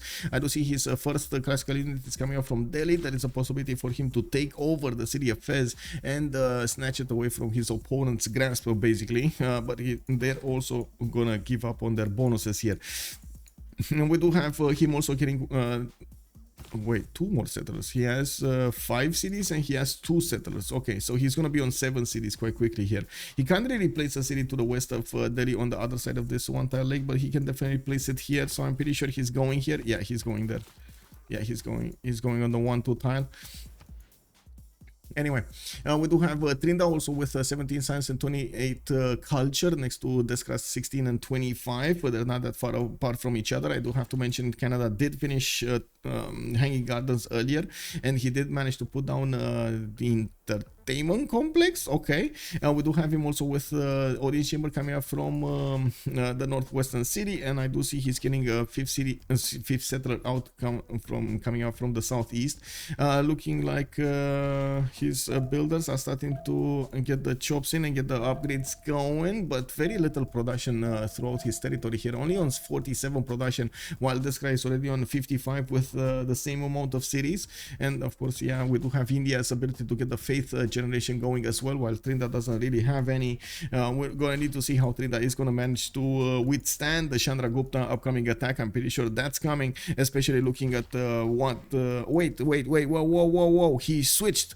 Warlord's Throne was built earlier, but then he switched to Audience Chamber. Wait a second. Okay, I mean, this changes things. This definitely changes things. He's gonna more want to get higher pop cities to put down, with the opportunity to put down more districts, and then have the ability to output units much faster. So we're gonna need to see how he's gonna try to get the timings going against Canada, and of course, if he's gonna manage to actually hit the correct timing to hit Canada before he can actually get his setup going. Late game Canada is actually quite hard to deal with. Not impossible, don't get me wrong, but it is hard to deal with, especially when he gets to his mounties and starts putting down his national parks everywhere. Now we do have, of course, Tryndaehre in that pen Russian voice Goldenish getting the extra culture from his districts. We do have him getting Zhangheng as a scientist, and I do see Hypatia is going to be the next one. Mongolia is making 4.6 points a turn. He's going to be 3 turns out from actually picking up Hypatia as a scientist. Marcus Licinius Crassus as the next great merchant. We did have Rome actually picking up Zankian for the extra trade capacity, and I do see Gaius Julius did get picked up by Eleanor. Eleanor is still gonna need to put down cities here. He's on belly 3 cities. He's getting his ancestral hold next turn, and I'm pretty sure he's delaying settling cities so he can get that extra builder going. It's kind of worth, right? You wait a little, like one more turn, and bam, you're gonna get a free builder with the 3 charges, with the possibilities to chop something or get improvements on the tiles, making them better. We do have another settler coming up from Plymouth. He's gonna be on 6 cities relatively quickly here. I'm pretty sure he's gonna need shipbuilding if he actually wants to settle Halong Bay, and he's gonna get that in 2 turns, so he does have the possibility to work from the city of London on another settler, so he can actually send it to that wonder Halong Bay to the north. With the trade routes also starting to get him the production from the Magnet City, we're gonna need to see if he's gonna get a decently large trader count, so he can actually trade with Georgia also on the same coast. Georgia going for a few horses, or I should say 1 horse, so he can get his garrison defense up. We do have also Audience Chamber coming up in Tbilisi. He did finish his Temple of Artemis, giving him 1-2 bonuses in amenities. That's it, actually. Yeah, that's it. That's the fertile and the horse tile. That's it. He's gonna have 2 bonuses, maybe 3 if he gets this cattle improved. And in the north, I don't actually see anything next to Zugdini. Oh, is this a plantation? This is a plantation. Okay, so he's gonna get, no, he's not. 1, 2, 3, 4. That's 1 tile too far, actually. Unfortunate. Well, it is what it is. He could have placed it a little bit to the north, but he didn't. Anyway, his government plaza is placed to the southwest, a little bit next to the mountains, but I gotta say, at the moment, it only gives the extra adjacency bonus towards that holy site. India, getting those settlers out. I do see him getting Varus out, and it's definitely Fez that's gonna get it from those Varus and the horses coming out from Jabalpur. I do see he's getting his temples going for the extra face generation and the bonuses of food. And the fact that he did go for Feed the World as the first religion does give him the opportunity to grow his cities faster and unlock the next district slots. If he does manage to keep up with the production necessary to keep building them while he unlocks them, he's gonna be very, very happy later on in the game. Prediction, yes sir. Let's actually see who will win. On one side we do have COC, on the other side we do have Civ Australia. We do have a first city state getting attacked over here by the units of India, going inside of the borders of Fez and snatching up builders. We do need to see the forces also arriving on the front line, and of course if this builder is actually going to get out of there. It does have extra movement, but as you can see, well, it's only 1 builder charge anyway. Monkey Wazaru, hello there sir, can you show our religion? Yes I can. We do have India getting Feed the World with papal primacy and stupas, getting away papal primacy from Georgia. Georgia did go for Jesuitification with a stewardship. He's going to get the campus theater to square districts ability to buy the buildings in them with faith, and reduce the the purchase cost for campus and theater square buildings by 15%. We do have also campus and commercial hub districts with the +2 science and +2 gold respectively. And India did go for choral music with pilgrimage. Oh, this is Chandragupta India, and this is Ghandi India, so there's no confusion. I know it's founder India's kick. Anyway, looking at fish development, he did get his encampment pre-placed from the city of China. I do see he's starting to get horses out of his cities. He's turning them from 3 cities, and that's pretty good. And I don't see a 4th city, another city center to come down towards the southeast over here towards Germany. Germany doesn't have a coastal city, so he doesn't actually get the possibility to defend himself if that actually happens. And by the looks of it, we're going to need to see how Mongolia is going to try to push a little bit Germany over here. I don't have to point out Germany at the moment is is kind of taking this a bit too lightly. He didn't place down an encampment, and as we can see over here, he doesn't really have a single classical unit. He only has an archer and a warrior to the north of mines that, well, are actually keeping his borders. This is a bit of a problem. Well, to be honest to him, he did see that TaskForceFish doesn't have a lot of military either. And that's he has vision over the cities, or at least one city of his opponent, so he can see the garrison defense strength. He knows if Fish is going to have classical units or not, and of course, well, it seems like Mongolia will have.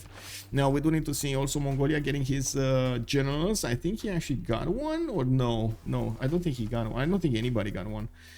He's now making a project. He's making 1 point a turn, so he's gonna get one soon.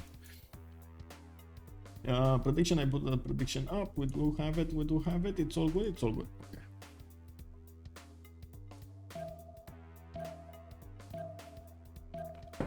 Okay, traders coming out from Germany. We do have builders, a lot of builders, a lot of chops also. By the way, he can actually chop out an army, no problems here if he's being forced to. I'm pretty sure he needs to chop out a lot of these tiles anyway and start to get the improvements on them, make way for the district slots and so on and so forth, especially between the city of Trier, Aachen and Bremen.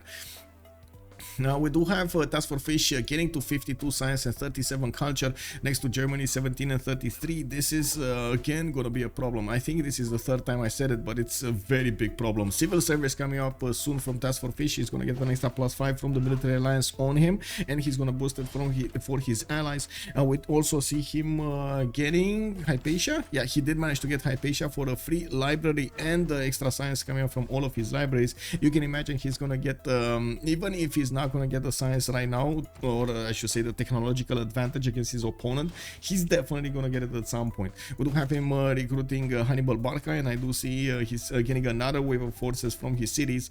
He started to move them towards the southeast, and we do not have yet a reaction from Germany.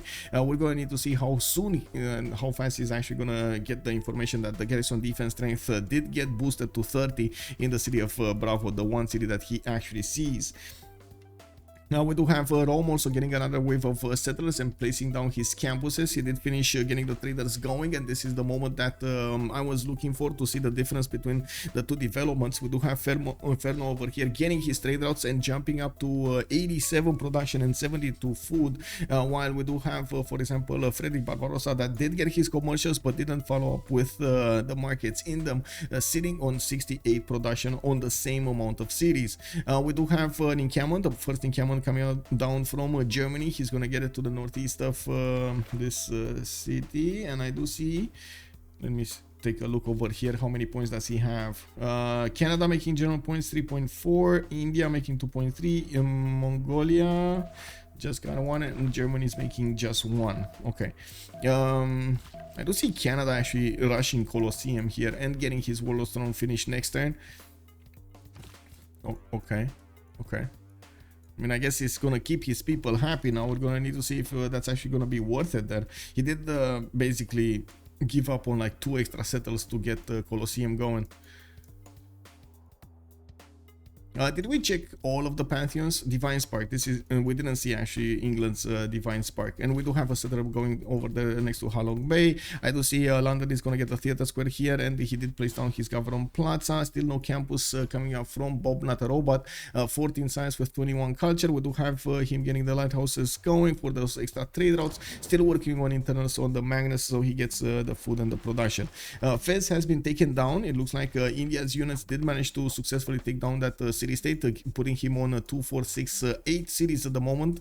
And we do have new traders coming around from him, so he can actually get the connections going. And we do have Oracle being built in the city of Calcutta to give him the extra points that he needs in the great writers, artists and musicians. I do have to point out that Canada being pushed, or in the danger of getting pushed by Chandragupta, is gonna definitely slow down Canada's ability to acquire the tourists and the tourism later on in the game. Now he still will probably have a decent amount if he's actually gonna go for theater squares. He has a good setup going for the theater squares here between his western cities, using that Colosseum and of course the entertainment complex.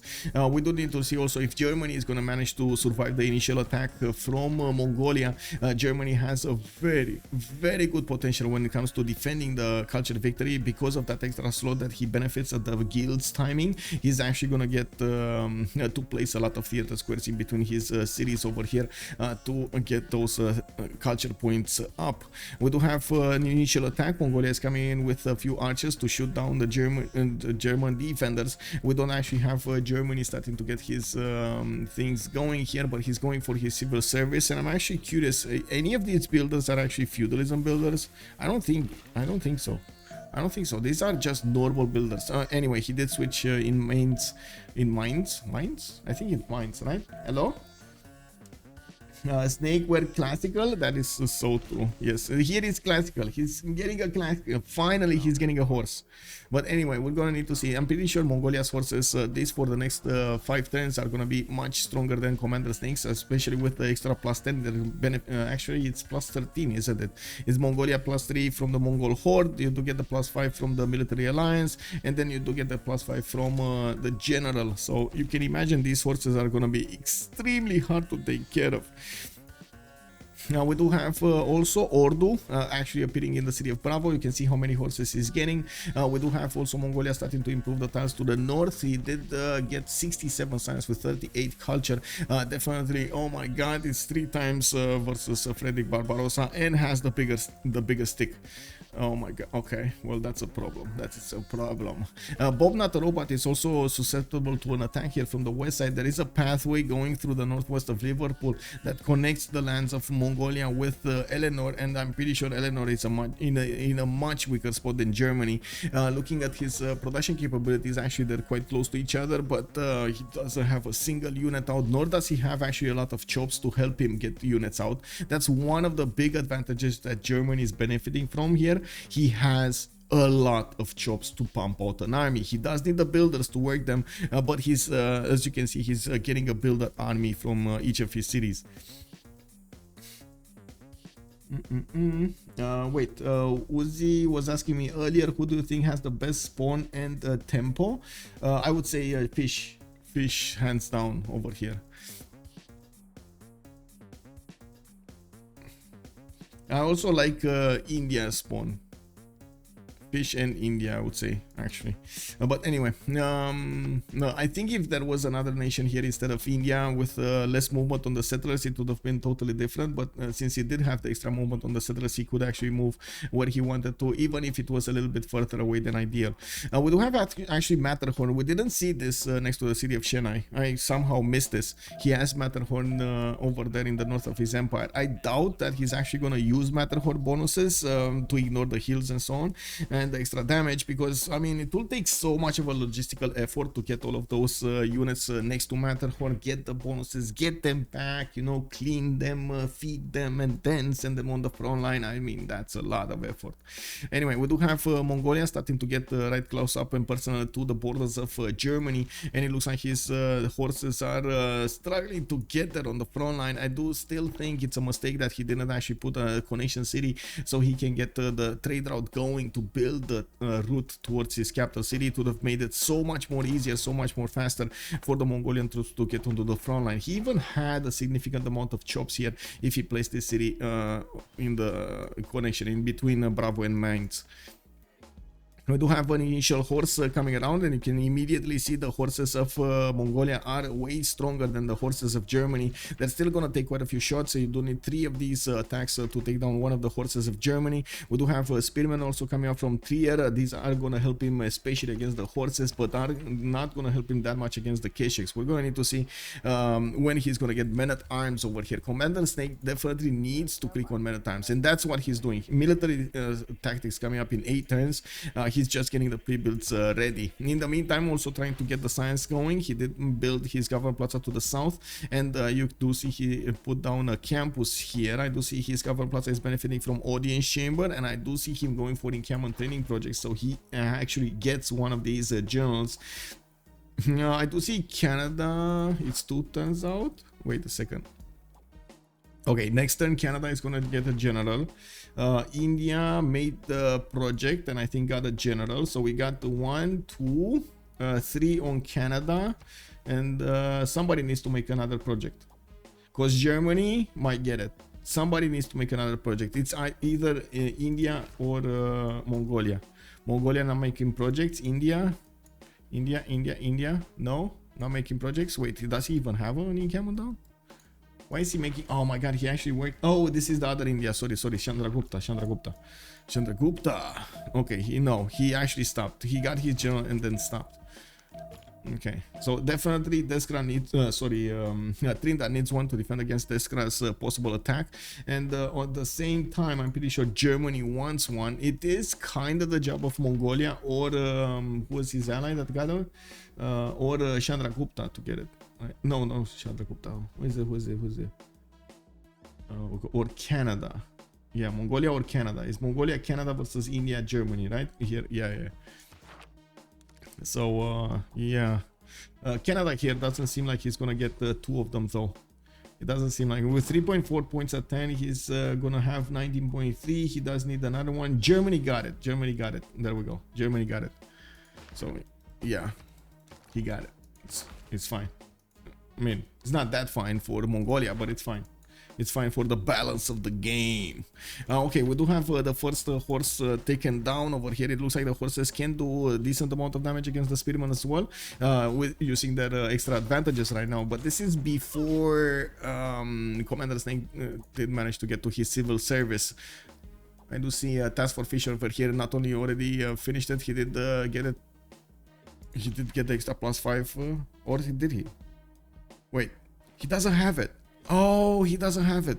Wait, he needs somebody like Ferno or Tryndaehre to actually get it, right? He was the first one. Yeah, he was the first one. Interesting, because Ferno does have more culture. Maybe he didn't prioritize it or got the culture a little bit later. I doubt it though. Very close. They're like what, 55 points difference, 65 points difference. We do have Ferno also starting to get his baths down.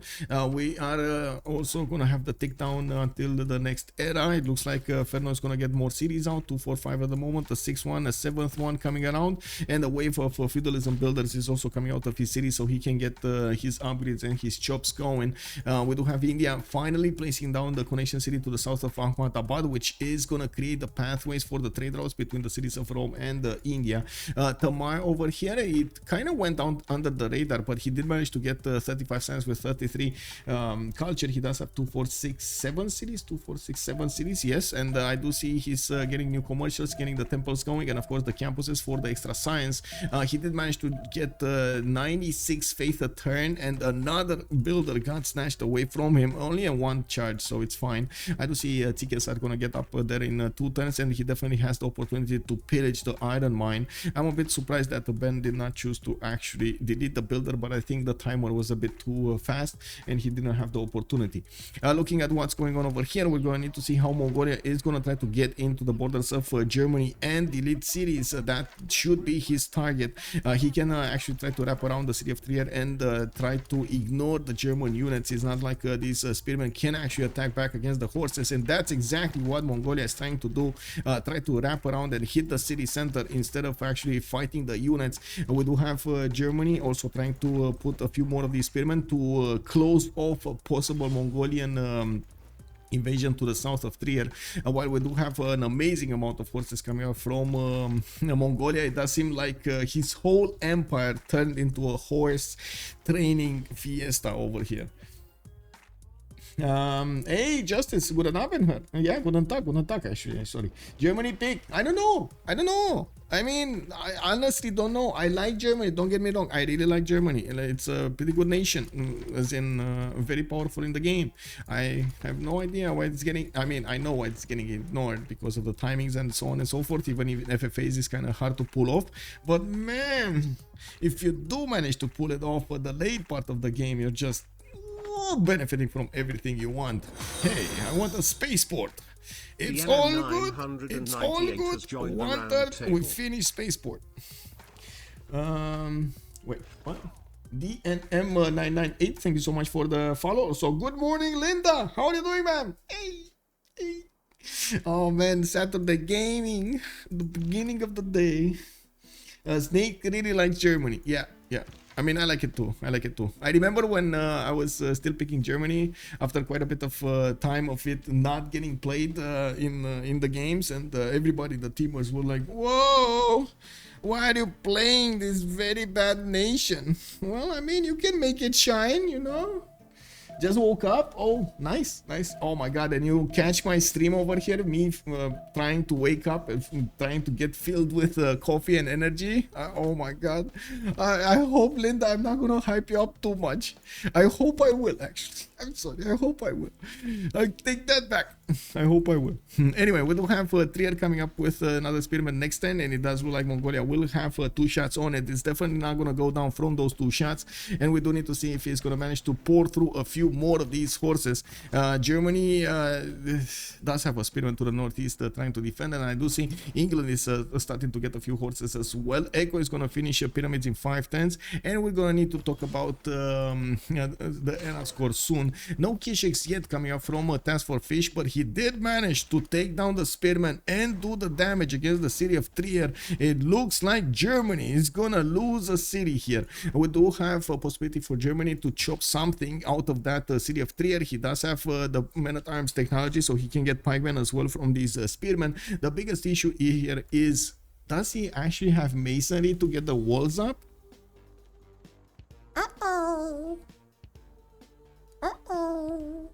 I don't think he has masonry. I'm just saying, man. That's not a lot of science.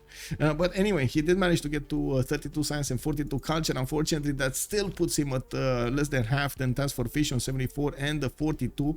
We do have Fish also losing gold here, while yes, Commander Snake is in the positive. There's like 0 commercials coming up from Mongolia. He did manage to improve some of his plantations and of course amenities, but he's still working on all of his infrastructure to get ready for the Keshek timing.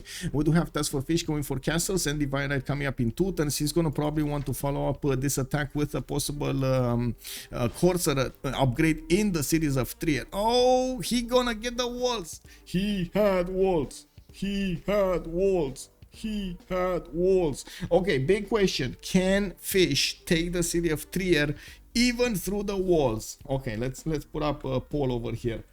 Will the fish take down Tryndaehre? Yes, whatever it takes. Yes, but not right now. Or no, he doesn't have what it takes.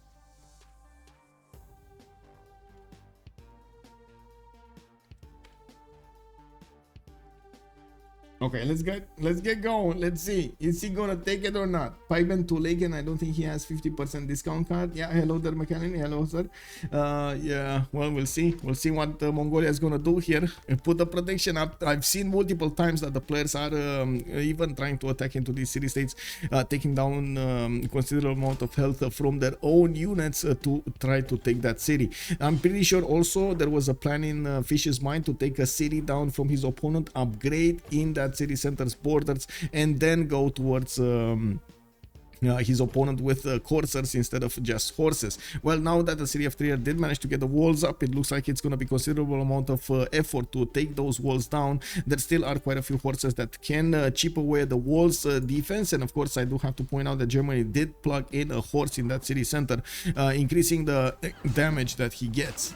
We do have also Mongolia starting to get next to the city of mines. We do have quite a few spearmen that are waiting their upgrades, and I'm pretty sure we're going to need to wait for Keshiks or something else from Mongolia, like crossbows, for example, to deal with the German defenders. I think actually crossbows rather than Keshiks, because they don't get penalized because they're cav units, you know.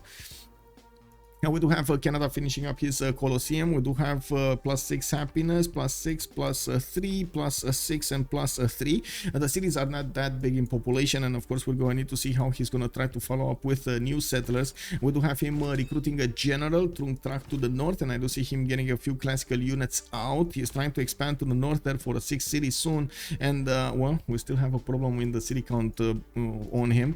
India did manage to get a Varu out, and I do see, of course, Samarkand can be on the chopping block. He definitely needs at least 1 or 2 more units to take down that city center, which I don't see getting ready in the build queues. He finally found Mount Vesuvius, so he's gonna get that city on the geothermal fissure, so he can get access to a +3 campus, and of course the Mount Vesuvius tiles giving him that extra nice and juicy production. He's starting to put the Gurdwaras in his city, so he can get the extra food going. Yeah, the food going and the housing, of course, the +3 faith, +3 food. And we do have him with the general deployed in the city of Hyderabad, so he can actually help out the Varo do more damage against whatever unit comes from the west side, or he wants to go against the west side. Now we do need to take a look at the era score, since there are 5 more turns until the next switch. We do have 4 more points needed for Deskra to get the golden age, and it looks like he's definitely gonna get it with the Mount Vesuvius settle, and probably 1 point extra from something else.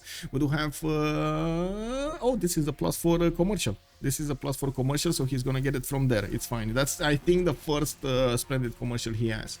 We do have Tamar, 56 out of 55. He got his golden age. Also, we did see him start, well, W.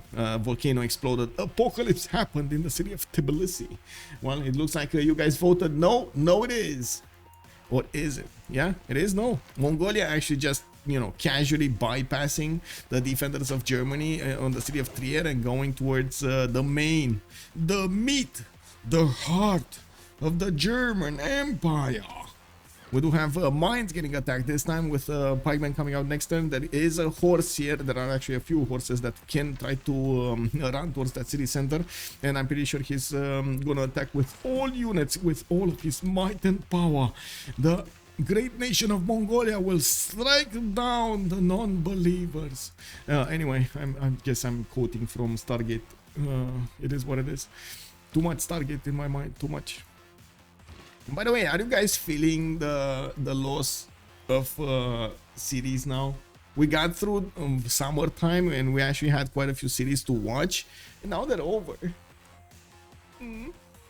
Like no more Foundation. Star Trek, it was good at the beginning, but then no more. Ashoka is the only one that actually left, and then they delayed Dune. Ah, come on, man, we gotta see some good movies soon. We gotta see some good movies that can tickle our hearts and make us laugh. Anyway, we do have lighthouses coming around from England. The economy of England is only on 34 at the moment. He still didn't couple it with his ally all across the pond over here, while Georgia is starting to get a few trade routes in the water. Bobnotarobot is still prioritizing getting the internals over everything else. I do have to point out Eleanor here did jump up to 62 science, starting to get his great writer points, 5 per turn, while Georgia is on 2.3. We do have India on 5.7 as well.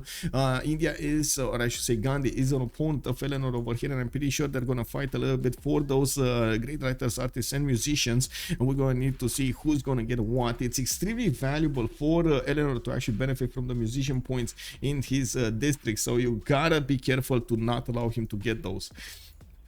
I'm very curious what's going to happen over here. It looks like the city of mines is still building up the pikemen, and he doesn't have a builder to actually get the walls up. I wouldn't be surprised if there were like 2 turns over here. Yeah, there were like 2 turns over here, but that's not going to happen. We do have the Mongolian units that can hit from 4 sides. The good thing is Germany did manage to get a pikeman in that city center, and it looks like with Mongolia delaying his attack on his opponent, well, he didn't have the opportunity to actually attack mines before the walls go up. Wow, sorry, message. Canada, yeah. Well, it looks like Mines is actually gonna survive as well. I'm not so sure about all of the other districts though. We do have Mongolia getting all of his horses to pillage as many of these tiles as possible from Germany. And yes, we do have actually the Statue of Zeus coming out from the city of Germany. We're gonna need to see what's gonna happen here. Another campus coming out from that city center. And still quite a few pikemen on the defense. Mongolia doesn't have an answer yet to these. And yes, he's starting to get the corsairs out of his cities. It's gonna take a while to actually supply the front line. But these coursers will have a much better time attacking into the pikemen than we've seen, of course, these just plain horses do. Intelligence agency coming up from the city of Mongolia. Charlie is going to finish the second encampment. We do have TaskForceFish 1 turn away apprenticeship and going for feudalism in 1 turn. I'm not that convinced. Oh, he did get he's going to get pyramids next and actually synchronized with his feudalism discovery. Unfortunately, that's actually bad because he's not going to get his card in before the pyramids is going to finish. TaskForceFish 77 science, 44 culture, still keeping ahead of Frederick Barbarossa. Oh well. Chandragupta over here, did he get his points? 55 out of 53 is fine. Damadar got his. Bobnotarobot still needs 6 points, and by the looks of it, I'm pretty sure he had Gaius Dulius at the beginning of the game, so I wouldn't be surprised if he actually can fleet up. Getting the first fleet in the game is gonna give him the era score. Definitely, but I don't see him benefiting from a single galley. Did he not build a galley? I don't see a single galley over here. Do you guys see a galley? I don't see a galley. So galley plus fleet should be actually enough to get him the golden age. Anyway, we do have Freddy Barbarossa here with 38 out of 38 points. He does need 49, and it looks like the fact that he's getting attacked by Mongolia is slowing down him considerably from getting his next golden age. The fact that he's not going to get the golden age is going to be quite impactful throughout the game. Now we do have the city of Bremen getting under attack, and it looks like Mongolia might actually have found the perfect target over here to take down. We do have a statue of Zeus coming up next and from that city in the south of Germany, and it doesn't look like Germany has the opportunity to chop this time. We do have also Germany's general a bit unfocused over here. He doesn't know north, west, east. Where do I go? We got attacks everywhere. The Mongolians are across the land. Well, we do have Bremen over here about to be taken down. The city is not under siege, and there is a possibility that I would say at least 1 or 2 horses might actually die with the arrival of with the finishing of Statue of Zeus. There are going to be quite a few units over here to shoot or attack the Mongolian units. We do have Ferno, 56 out of 58 points. He does need 2 points to get to the golden age, and I do see him getting his foreign ministry. He doesn't have a classical unit out. He can definitely get like a horse or a legion, preferably a legion, to secure the points. I don't see him getting one. Where is he? Oh, he does have a warrior here that can improve into a legion. It's fine. It's fine.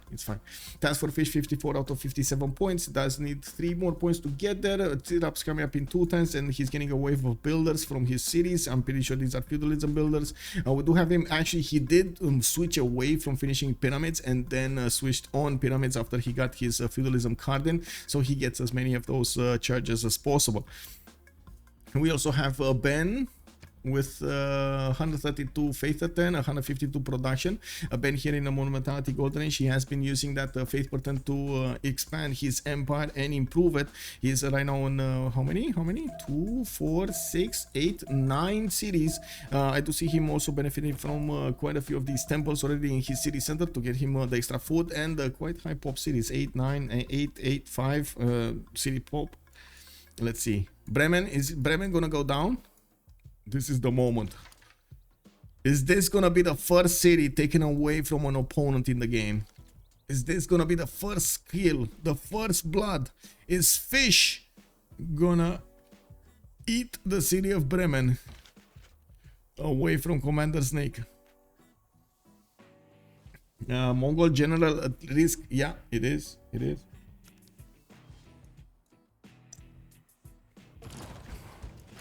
Okay, city under siege.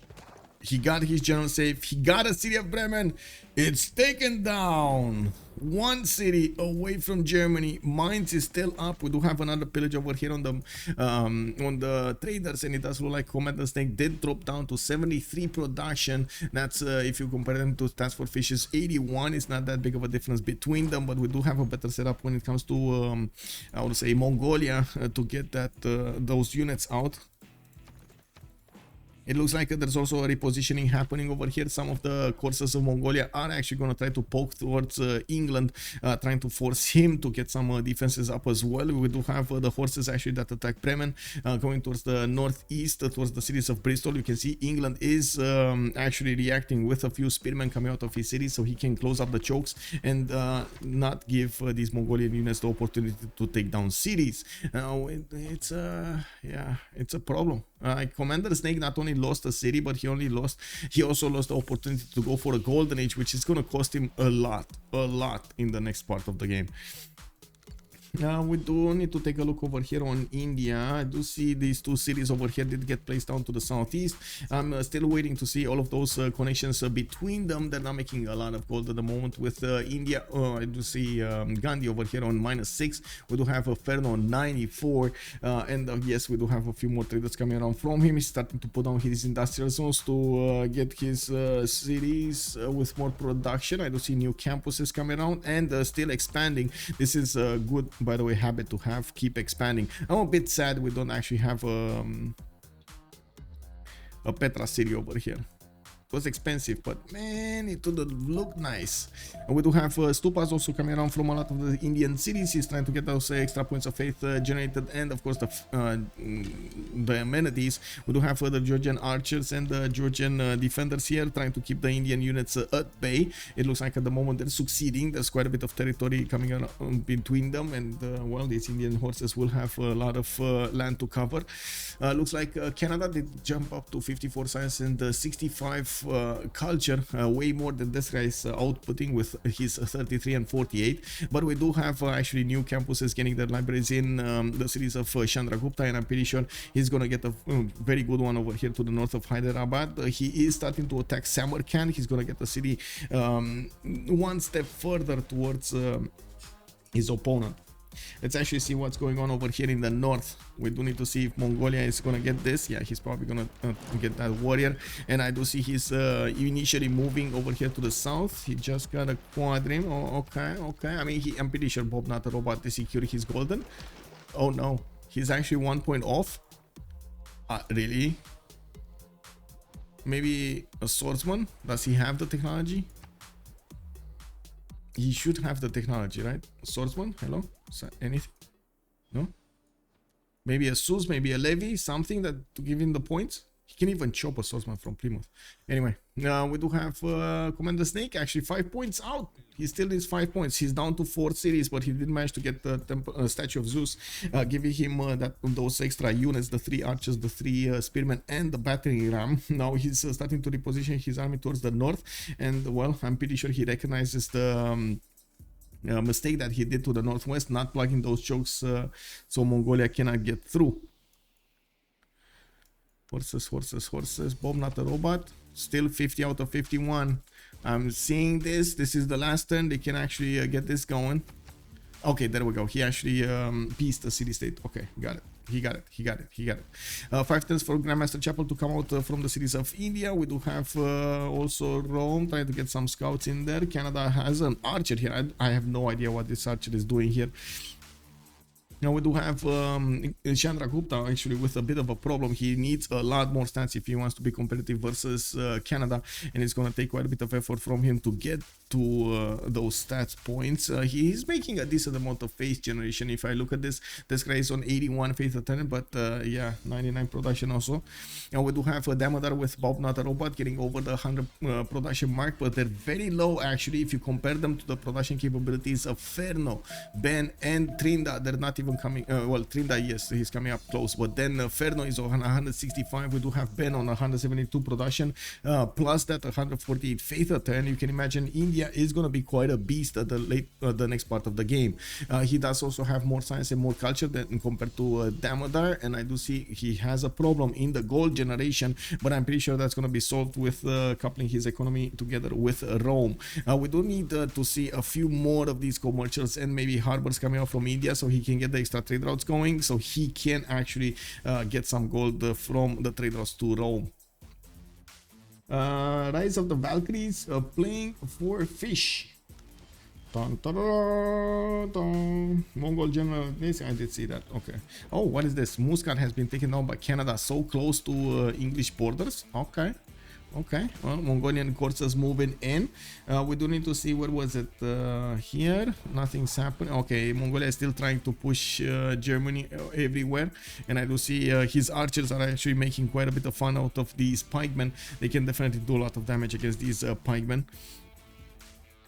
We still don't have Kishix or anything around the map, and I do have to say that TaskForceFish kind of neglected his sim because he wanted to get the attack going, and of course he did manage to do significant damage against Germany. Taking away the opportunity to go for the Golden Age is massive, but look at that, actually Commander Snake managed to get his Golden Age somehow. He is still in a Golden Age. Very nice. Actually everybody in the game did manage to get the Golden Age. Very nice, very nice, very nice. Okay, so we're gonna have a minute to talk a bit about the Golden Age options. Pen, Brush, and Voice Golden Age on Deskra, 38 science with 74 culture. He's starting to get a few more values, and of course working on the strength of Samarkand. We do have him also with the 104 production, 88 faith at 10. Not really an economy to speak of, only 17 points. We do have Damadar here with 68 science and 67 culture on Pen, Brush, and Voice Golden Age this time. No monumentality. He's going for his foreign ministry and building up his commercial count. He's gonna have his economy booming connected to Eleanor's empire. We do have Eleanor also on 47 science with 83 culture. He's about to be attacked here by Mongolia, and you do see he's preparing his defenses up with pikemen and some walls in some of his cities. We're going to need to see if he's going to successfully keep away Mongolia from taking down cities. We do have also Commander Snake with 33 science and 28 culture. He's in a Pen, Brush, and Voice Golden Age, but as you can see he's suffering quite a bit of the loss of his extra city center over here, and at the same time his loss of a setup. His setup was included that city center. We're gonna have a pause of 2 minutes. We're gonna continue with the talks for this, and then we're gonna come back to see what's going on.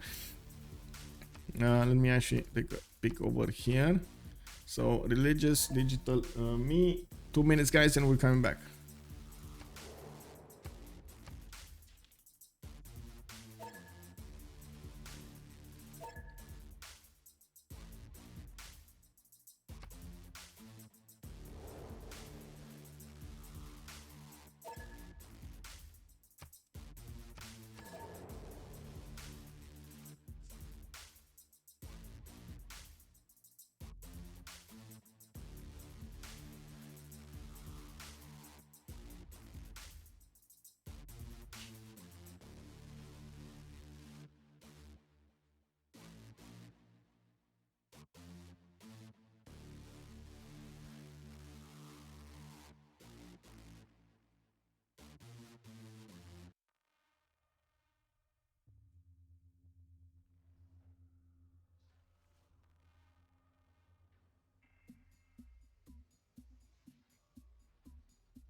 Yeah, it is rare for all 8 to get medieval golden. Oh, we got a break here. Okay, we gotta, let me actually put 3 minutes here. I guess we got a break of 3 minutes for the, you know, natural things.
Oh, we do have a bit of time here. Let me actually put up again two things. Give me a second. I think I need to look at this. 1 second.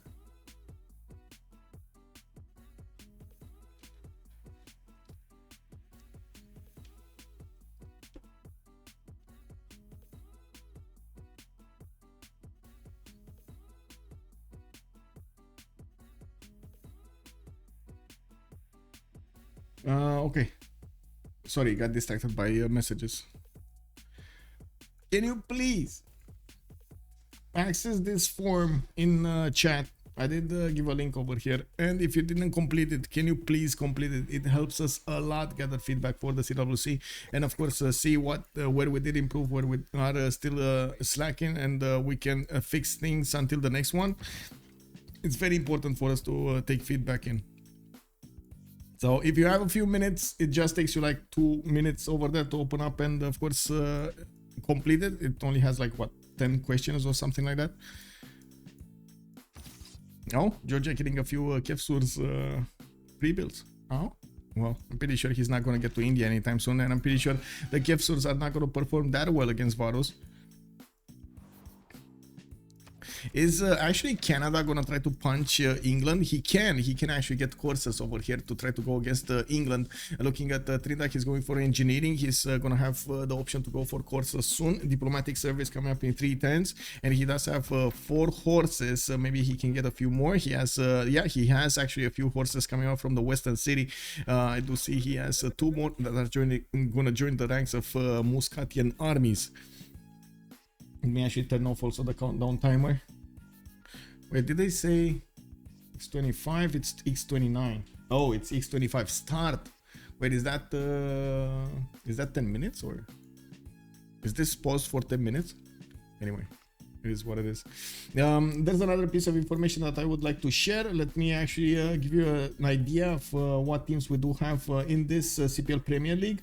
Let me open up the screen here. There we go. We do have Team 2. Haha! Played 1 game, only 1 game, and they managed to win. This is a new team formed actually in the past period. We do have also Freightos de la Vega in the Division 1, Ulysse, Change of Circumstance. We do have Gold by Library, Holiday on Highlands, Civ Australia 12+, Le Sont, The Shark, and Forever Young in this first division. Now in the brackets you can actually see who's going to fight against whom in different rounds, and you can actually follow up exactly the results over here on the CPL.gg website in the Premier League page. In Division 2 we're going to have outsiders for China. From China we do have Suomi, The State Company, Chillbro, Why So Serious, Veteran Takimni, Geki Kimo Kingdom. We do have looking for same D-Shark, Salt, Chili and Pepper, and BTS. I did stutter over there because I did see this name before, but I think it's different, right? It's same D-Shark here, Lausanne D-Shark, yeah. And then in Division 3, like we've seen yesterday, we do have Commanda, Battery of Full Charge Builders, One Tile Joke, Secret Society, Unlucky, Ledu Reeves, Escape Poster, Les Sumer Rangers, The Scourge, and Chacun Poursoin. Chacun Poursoin did manage to win yesterday against Commanda, so they probably will have the first win over here. It does get updated as soon as the tables get updated, but I guess there was no update yet. Hey, bonjour, Fifi, and yes, an afternoon stream. I did mention yesterday that we did have a much earlier stream than before, than usual. I usually do start at like 1800 and a half GMT. Now we did go much earlier with 1000 GMT. Well, and there's no other way, because if Australia, when they play, if they do play later on at night, it's very late for them. It's very uncomfortable to actually wake up in the morning like that. And I totally totally understand it. Now we do have to see also how Germany is going to get out of this pickle. He doesn't have a lot of stats to work with, and definitely TaskForceFish next to him is putting quite a bit of pressure. We're going to need to see what happened in the World Congress, and of course take a look at their bonuses in order. I think we actually landed on Germany the last time we watched this. With his Pembrasian voice, he's barely outputting 33 science and 42 culture, losing 14 gold a turn as well. He was forced to get a big army going to defend against the units of Mongolia, and lost a city in the process. Quite unfortunate that he lost how to say, the hexagon city over here on the east side. I wanted to say, oh, Barbarossa, long time no see. Yeah, well, it doesn't look like he's gonna get to see him. He's definitely gonna be in a war position here. I do have to say that we have seen previously games from TaskForceFish that, oh my god, were incredible with Germany. He used that extra district slot at the beginning to actually go for encampments and go for war, even against nations like Zulu, for example. He did manage to outshine them when it comes to straight up production, but it was a totally different setup than we've seen over here played by Germany. Now we do have India also getting a few more Vadus towards Samarkand. Looks like one of the Vadus did get significantly hurt and he needs to retreat. He is still keeping the city of Samarkand under siege and can still hit with some other Vadus over here. That's exactly what he's doing to bring that city of Samarkand down to its knees. We do have Ferno with Pen Brush and Voice Golden Age, 63 science with 69 culture on Rome, 2, 4, 6, 7, soon to be 8, 9, and 10 and 11 cities from him. Is outputting a lot of settlers and getting new builders with a feudalism points on them, so he can actually expand his empire quickly here. He has quite a few of these theater squares also coming around from him, and I do want to click this off. There we go. We do have India with 10 great writer points a turn. That's that's Ghandi. We do have Eleanor on 9. Looks like Rome is only on 1, Canada is only on 1, and Georgia is on 0. I do have to point out that India Ghandi did manage to build Oracle early in the city of Calcutta and got the theater square in that particular city with Pingala doubling. So he's getting a lot of points, not only in the encampment, in the holy site, in the theater square, and in the campus. That's a 10 pop city with all of its districts already built. We're looking at the great people screen over here. We do have actually India. Wait, what? Did he just take a general or something, or what happened here? Why is he not making general points? Oh, did he just I think he just finished the encampment, that's why he's not making points. Okay, now we do have him in the great writer points, so he was on 10, right? Yeah, 10. That's a lot of great writer points just with one single. He has a single theater square. A single theater square. Getting his Grandmaster Chapel in 2 turns. Of course, he is on 88 science with 102 culture. Also has 180 faith a turn to work with 211 production. That's quite big for Ghandi here.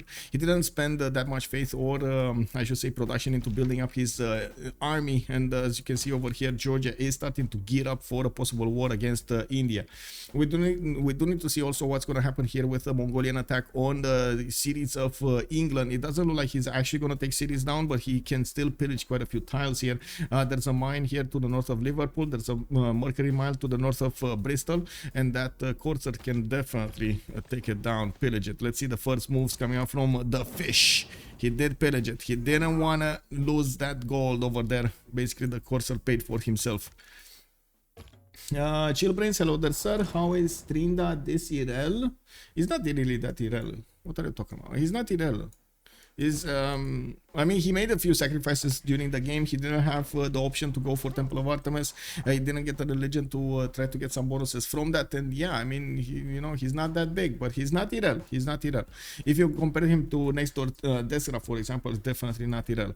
I do also want to point out he has the opportunity to upgrade coursers over here in the city of Muscat and can go against the city of Plymouth and or Sheffield. I do see Bobnotarobot as a reaction. He's scrambling to get as many pikemen out as possible so he can defend against the units of Mongolia. I do have to point out these pikemen are coming out from Plymouth, Sheffield, and London. They can actually stop an attack from Canada from the south.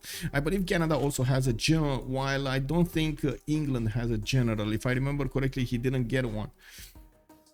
Now we do have Tryndaehre with Pen Brush and Voice Golden Age on 64 science and 75 culture. He's getting his universities going and new libraries from his campuses. I do see another wave of forces are coming out from the southeastern cities and starting to train a few knights. Unfortunately, his production capabilities are not that big with only 126 production. Deskra does have quite a bit more, 123 plus the 97 faith per turn that he's making. He's going to finish his Grandmaster Chapel soon, and Deskra over here is getting new holy sites and 10 temples to increase that faith generation per turn. He's also starting to expand a little bit to the east side to get to cover more territory. We did have Namadol here to the west side. There are more cities that Canada can actually place in freshwater positions to the west. One on the deer tile over here, one over here, or one in between, so he gets all of the tiles, like a bigger city instead of two cities. Now he can definitely settle another city to the east side as well, but that's going to put him very close up to India. I still think it would be better to have more cities to play with than sit on these cities and go tall in this particular situation. But anyway, it is what it is. We do have Corsair that might actually get to snatch a builder here. No, it doesn't look like he has the movement speed. It's 3 heal tiles and he doesn't have an extra movement point. There's no general with him. He's also getting, I do see Fish is getting pushed back by Germany. In the choke point he initially pushed to the west of Tryndaehre and Mines. Now I do see a new wave of Corsairs are coming out from Mongolia. Finally he's getting that connection city we were talking about earlier, and getting his intelligence agency finished in his capital city. That's going to open up a spy for him, and that spy can give him the extra diplomatic visibility over Germany, which is gonna help him get the extra points. Raccoon, hello there, sir. Bonjour, bonjour. And also Mamaleto is calling it out cause his spawn was awful. Yeah, I mean they did remap, man. They actually remapped the first one. I don't know. You know, they kind of made it. They made their own bed, so to say. Anyway, Samarkand has been defeated. India gets to the doorstep of Canada. Canada getting more horses to the north and preparing to apply that power against England. I do have to point out, even if he gets horses over here, I feel it's kind of unlikely he's actually going to do a lot of damage. What damage he will do is in the form of forcing England to get a lot of units, putting more pressure on his economy and at the same time on his development possibilities here. I do have to point out we did have a bit more production added to the empires of Civ Australia, but still we do have a COC with the bigger sticks. We do have Ben with 223 plus 220 faith. We do have Ferno on 191, and I do have to point out he's on 147 food. He has been focusing on getting a lot of settlers out, so he's a little bit lower in stats than his allies, but getting that gold generation going and of course the production capabilities up will give him the opportunity to catch up in the game a little bit later on. We're going to need to see how fast he's going to explode, since now he's actually going for his universities. We do have quite a few of his traders still running internals to get him the most production and the most food in his cities to develop them quickly. Have very high pop cities all around over here, and of course you can see the wave of traders still coming out of his cities, so he can connect every part of his empire. Now we do need to see if Eleanor here is going to manage to successfully balance the war effort with his production capabilities. He's only on 100 production at the moment, and of course we do see that he's slacking behind his teammates over here, except Germany, which suffered quite a bit to the southwest. Mongolia does have the opportunity to actually get printing alongside the extra bonuses he's going to get from from the spies, so he might be setting himself up to actually get +6 over +12 over his opponent. We do have Commander Snake trying to get to printing desperately in 8 turns, while at the moment we don't actually have a standing army from Mongolia to try to push this further. I do have to point out that dealing with pikemen, if you want to deal with pipemen, you kind of need the crossbows or of course field cannons to make it much faster.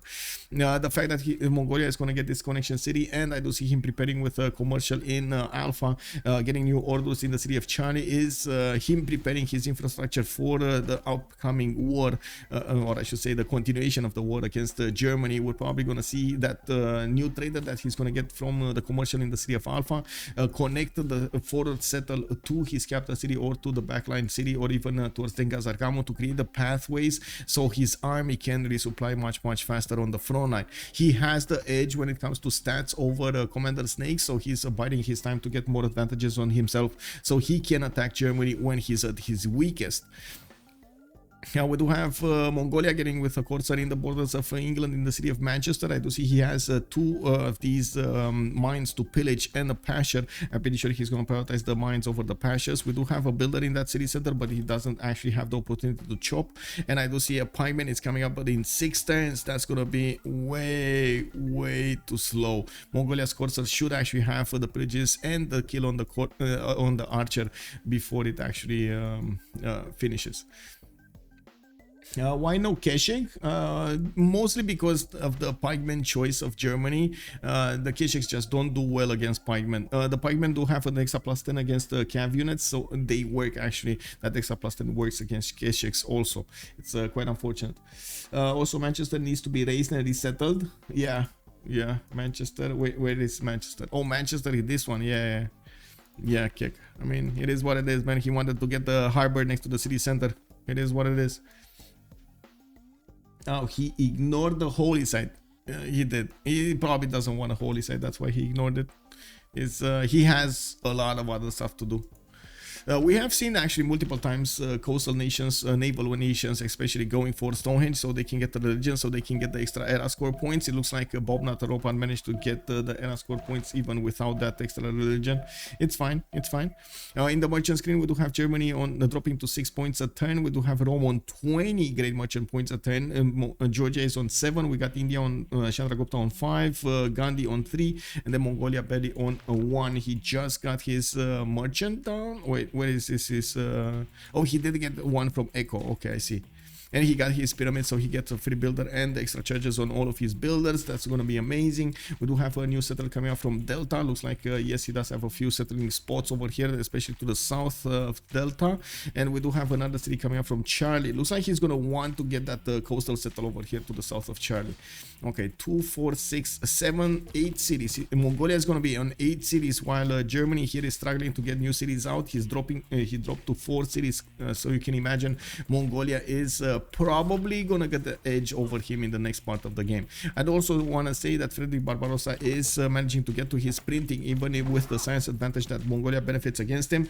It doesn't seem like Fish did manage to secure the timing to take to attack Germany at this particular time when he was at his highest damage. Wait, is Manchester gonna fall? Wait, so 4 turns, right? This Corsair can attack. Corsair gets in. He can get in here. So next turn is going to be on 3. And then 1 attack is going to be around 90. And then 2 attacks is going to drop down to around 20. And that's going to put the pikeman finishing in 1. Oh my god. He can actually take the city of Manchester down. With these 2 Corsairs, if there's no unit... Oh, there is a unit. Never mind. There is a pikeman going here. He needs to shift enter this into the city to give it more health, because otherwise that city is going to fall. I mean, I'm actually not convinced even the pikeman can... no, I think it can save it. I think it's just enough so it can save it. If he gets the 2 pikemen going, he can counterattack into one of the Corsairs. Well, to be honest, I'm pretty sure the Corsair will not have any other job of other than attacking into the city of Manchester until it dies. So, you know, either one of them die. We do have Corsairs getting upgraded from the Canadian city of Muscat. I do see his general got pushed back or is just sitting idly by in the city of Muscat. We do have crossbows coming up on the defense of England. And yes, with the archer, Canada did give away his plans, giving England a bit of a heads up over here to actually get some defenses going. We do have Canada's Corsairs without enough damage to take down the pikemen. Of course, they're not benefiting from the Mongolian bonuses of with an extra +3 damage, and of course all of the other intelligence bonuses that Mongolia benefits from. What happened in Congress? Thank you, Linda, for reminding me. Cultured city-states do not provide their unique bonus. That's, of course, is including Namadol. Monarchy gains a wildcard policy slot. That's easy peasy to predict. And 2 diplo points for Damadar. Tamar over here not only has the opportunity to go for Mahabodhi Temple in one of his cities with the holy sites, but he can go for Statue of Liberty from the city of Kutaisi, or a city that has a lot of chops. For example, this one, 1, 2, 3, 4, 5 chops over there on that wheat tile. still not bad. More chops also to the south of Kutaisi, but that's gonna put him quite close to Deskra. I mean, that's his ally, so it's fine. It's fine. Actually, he can get another city here with Magnus and chop the Statue of Liberty pretty quickly. He did get. Let me actually see. He's on. Wait, 4 out of 20 for Damadar, and that's it. Okay, 4 out of 20 for Damadar for Georgia. Okay, so he still has a lot to work with over here. Foreign Ministry also coming out from Georgia. We do have him with a few capsules going towards Singapore, and I do see it doesn't have a general with them. We do not have yet India flexing his military muscles, and yes, we do have encampments being appearing over here in the cities of India. He's gonna start generating those general points, and as you can see, just with that one city, he's generating 9 great general points a turn coming out from Calcutta. That's amazing, by the way. He got a barracks in, he got his oracle, he got his doubling with Pingala. Very nice, very nice. That's a lot of points. Okay, nothing's probably gonna happen here. Maybe 1 or 2 mines will get pillaged, but nothing major is gonna happen. We might actually see 1 crossbow taken down, but that's basically the maximum that I can see Tryndaehre doing damage. He's still gonna slow down Eleanor though. The fact that he's pushing Eleanor and he's not letting him freeze him, it's still an advantage for Team COC. Okay, Mongolia cannot push anymore. Did he get his spy in Germany? No, still the spy didn't reach Germany. I'm actually curious if he's gonna try to also go for Terracotta Army to get a level 2 spy quickly, but yeah, we'll see. Chandragupta did manage to get those new cities down, and now he's on 58 science with 101 culture, getting new holy sites and finishing up his campuses. He's gonna jump up considerably in his stats. I do see his major army is actually directed towards the other India. We do have knights being upgraded over here in the city of Kozhikode, and I do see quite a few of these heavy chariots are just standing idly by. India over here in the city of Fez does have his own knights and has a few Varus for the good mix, and we do have Ben with the opportunity to buy these units with faith anyway. He has a lot of faith generation, 214, so I'm pretty sure he's gonna be successfully defending any kind of attack coming against him. I do also want to point out that Ghandi did manage to get to 140 science and 131 culture, and he's still rising. That is a big issue for Chandragupta. Now, I'm still actually quite a bit surprised we don't see Chandragupta amassing next to Samarkand his army, so he can actually attack Tryndaehre. Even with a few courses, I think there would have been I would say unimaginable damage being done to Canada. Canada's potential and development in the next part of the game, if there were a few like 6 or 7 courses with a general running around over here, the cities of Halifax and Quebec, I'm pretty sure he would have taken these 2 cities while Tryndaehre's army was deployed to the north to deal with Bobnotarobot. I think the lack of information over here has skewed a little bit the game. The fact that Deskra did not actually get the information over, changed the game, I should say, not skewed. Deskra did not get the information that there isn't really an army defending Canada to the east, so he's focusing his efforts somewhere else where he should have gone for the easy target. We do have Antium here with settle to the north. Kilvakisipani coming up from Rome. I do have to say in the production capabilities we do have 2 nations from COC getting significantly higher than the 200 production mark. Ben over here 271, we got Ferno 241 with new campuses coming around from the cities of Rome. We will need to see who's actually gonna snatch Newton soon. It's gonna come soon. It's gonna come soon, it's fine. Marco Polo did get picked up by Rome. We do have Ibfadlan, also 2 traders showing up for Rome over here. Did he get the 3rd one? He got the 3rd one, so he got all 3. Ferno did very well here. And we do have also finally England, Eleanor getting a few writers. The same can be said about Ghandi. And looking at the Great People screen over here, Rome is making 21 Great Merchant points at 10. And didn't he have Divine Spark or something? No, God of War and Plunder. Okay, no, sorry, God of War and Plunder. Okay, now we do have also India starting to couple his economy with his ally over here, jumping up to 81 gold a turn, while Ferno is on 125. They're just gonna keep on raising their income if they keep on coupling their cities like that. The same can be said about Georgia and Eleanor. You can see that Bobnotarobot is getting attacked in the city of Manchester. That city did manage to get the wall, pikemen inside, and I do see Mongolia did spend the time to actually pillage the mines over there. There still is a possibility possibility to take that city, but it's definitely going to be harder, especially with the pikemen's ability to actually attack into these coursers and take them down. There is another pikeman coming up from the west side of Manchester, but I think actually this courser can do 2 attacks before he dies against that city center if this pikeman is not going to move. I mean, there's no other mission for these coursers anyway, so they might just keep on hitting to see if they can break stuff, right? Might be a controversial opinion of mine, but I think Jack plays Mongolia better than Fish. Yeah, okay. I mean, if you're thinking like that, I think actually Falcon plays it the best.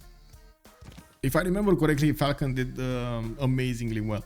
I do also want to point out Ben was the one that actually got the strategy on point with Mongolia at the beginning of while everybody was learning the ropes with the civilization and so on and so forth. He was the one that made Mongolia strategies work. Well, except the normal ones that back in that day, whenever you saw Mongolia, Genghis Khan show up on a map next to you, just declared war instantly so he doesn't get the trade route in. If you would have gotten that trade route in, you would have died. Oh, coursers moving east towards India, and oh my god, India doesn't know about it. He sees this horse over here and that's it. But of course India does have the opportunity to buy the units with faith if need be. He just needs a lot of it.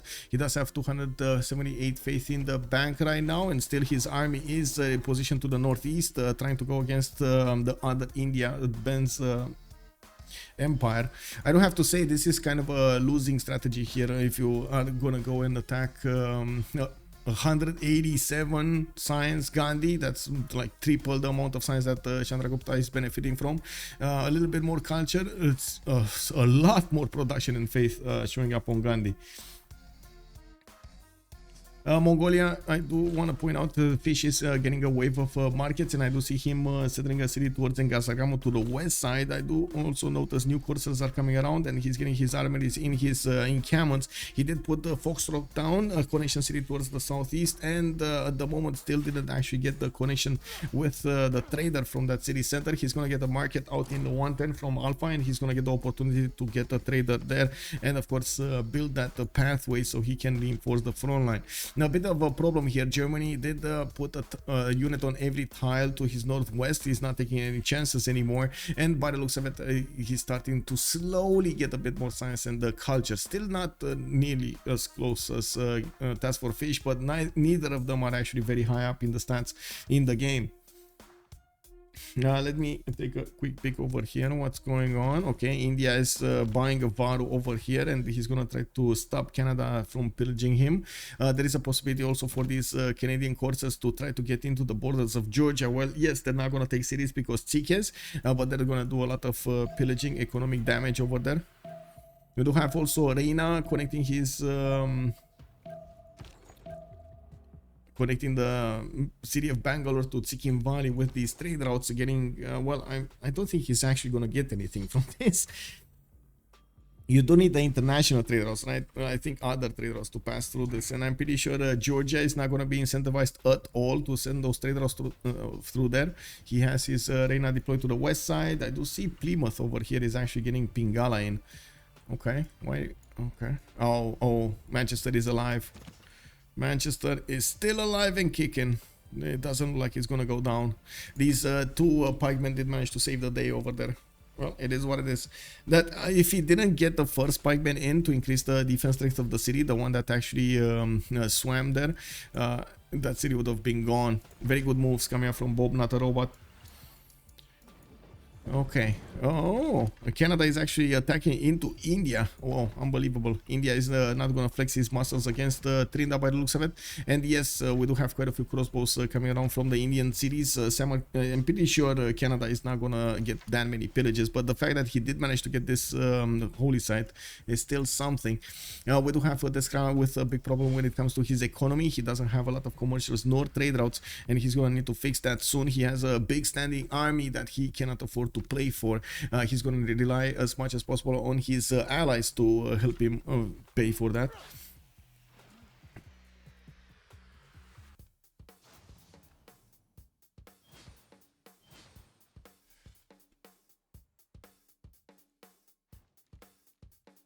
Falcon is like peak Mongolia. True, I stand correct. I didn't know Ben pioneer Mongolia. Yeah. Yeah, there were quite a few fun times over there in the Civilization 6 multiplayer scene. Oh my god. I remember FFA after FFA, Ben at some point just wanted to get Keshik factories. So basically he got his enough science and enough culture to get to Keshiks very quickly, and then he just turned every one of his cities into Keshik factories, because you could do that then. Like you could just spam units at your opponent and win. And oh my god, just running around the map and taking empire of empire with just Keshiks and knights. Check C between England and Georgia. England and Georgia. Here? What? Yeah, we know about the Canadian courses. I mean, first of all, they're not gonna get to pillage the traders, and second of all, well, they're gonna get to swim slowly towards Kutaisi. There's honestly, there's not that big of a difference between these courses swimming and these courses just passing through the territory here. It's what, 4 turns to get here. And look at this, it's 5 turns to actually get onto the land. It's actually slower with how to say, with swimming than it is covering the land. But anyway, now we do have also Mongolia. What is this? Damadar, sorry. Did he pass something that he shouldn't have passed or something? Maybe. Anyway, Mongolia is going to get the next general, Ethelfled. I do see also Ghandi is going to get the opportunity to get one in next turn actually. We do have Canada also soon, but he needs a project. Germany only making 2 points, in Chandragupta on 1 point, Eleanor on 1 point. I'm also amazed that no Keshiks use the ranged attack against the pikemen. Yeah, but you don't really do that much against pikemen, because the extra plus 10 of the anti-cav activates on the pikemen against the Keshiks, and it's just not enough damage. Yeah, you can use crossbows or field cannons to take down these pikemen. They're very susceptible to that type of damage, the range damage. Okay, we do have India actually appearing next to India. Okay, Chandragupta getting next to the borders of Ben, and it looks like he's gonna start attacking his encampment over there. One of the encampment will probably go down before the ancient walls will go up. We do have units coming up from India to help defend against this, and yes, we do have quite a few crossbows with knights appearing on the front line. With India also having 326 faith in the bank, I'm pretty sure he's gonna want to actually get a unit out in the city of Fez. He's probably worried that if he buys a unit from Fez, it's actually going to pop in the encampment. That encampment is going to go down, so he doesn't want to lose the unit immediately. He can still buy from Jabalpur or Trivandrum and send it to the city of Fez to get that going. Now this Varu cannot be helped. This Varu will probably die. It is what it is. There's also kind of an attack from Georgia. He's pushing a little bit India to the west of Agra to show him he's there, just to force India to get a few units to defend himself here. We do have also Singapore getting attacked by multiple Kefsurs. It looks like the Kefsurs will have the opportunity to chew through the walls, and they're also going to get a lot of pillages here. 2 mines got pillaged. You can have pre-built field cannons, that is true. I don't think so. Only naval units can steal swimming builders and settlers and get onto traders. Yes, basically, only naval units, only like galleys, quadrims, and so on will actually have the opportunity to take traders. Whoa, whoa! I heard elephant. I heard the elephant. Oh, this one. Oh my god, he actually had the opportunity to take down Mysore here. He passed it. He passed it on. Oh well, it is what it is. Tryndaehre is appearing to the east. He only got that one pillage, and then India closed the chokes. New crossbows coming around to Samarkand to help defend. And this is gonna be probably the focus point on the next turns over here. We do have Deskra going against Ben, and Ben did manage to put the card in, so the ancient walls will finish next turn. Still incredible that he didn't actually choose to build a unit, buy a unit with faith. He still has 326 faith in the bank, and I do do see him going for some theater square festivals here from his cities, campus research projects. Let's actually see what's going on here. Oh, Ib Khaldun is the next one up. This would be quite nice on Canada. I do see Ben did manage to recruit Isaac Newton for the extra science he's gonna get on the universities and the free library with the university. Walls did go up in fence. We do have Ben getting his crossbows up, and I do see new knights showing up to the party. Now it's very hard for these Indian units to actually go against that encampment protected by the walls here, and I do see immediately Ben is building a line of defense that he can use to actually stop Deskra's attack. Now we do have also Manchester saved. It looks like Mongolia is going to go all around with his coursers, trying to figure out if he can actually get to the Georgian territory and pillage a few mines over there. While Mongolia, in the meantime, did manage to recruit Ethelfled. He's appearing in the city of Foxtrot. He's getting new commercials down, and I do see a wave of builders. He's also working on taking down Ngazarkamo to the west of his territory, but I do have to mention his trebuchet is a bit late to the party, but it's gonna do the damage against that city center if, of course, the coursers will stay alive, which I'm pretty sure they will. There's like no medieval unit for Ngazarkamo to work with. Now we do have Germany here that did not actually get new settlers by the looks of it. He's gonna put an encampment down from Aachen, and yes, there we go. He realized that he definitely needs at least one more settler. He's on 72 science with 64 culture at the moment, 165 production. He did finally finish his Hanzas over here, and of course he does have a plus 16 Hansa with another plus 8 and another plus 8, plus 12 over here between Aachen and Trier. We will need to see if that will actually help him out produce a TaskForceFish. It definitely has the bigger number here, 166 versus 134. Fish does have more cities, and he did not actually start to put down his industrial zones down. He's gonna get another city here, another 2 cities on the west side actually, and he just got golf down, getting a plus 3 campus over there in that city center, gonna give him the nice edge when it comes to the science over his opponent. In the total tab, it's quite a different story between Fish, I should say, Genghis and the Frederick Barbarossa. 2400 science acquired from the beginning on Genghis Khan, while Commander Snake barely got to 1100. Looking very dire. Yeah, it is looking very dire. Oh.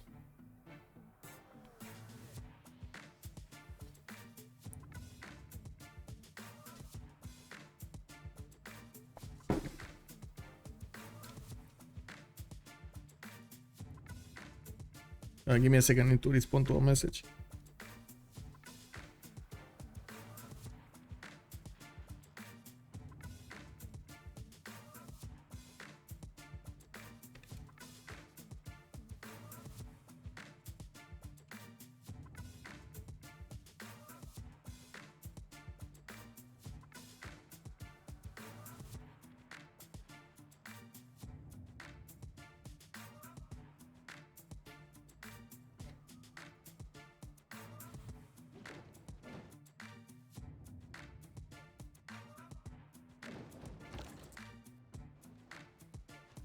Okay, sorry, had to do it.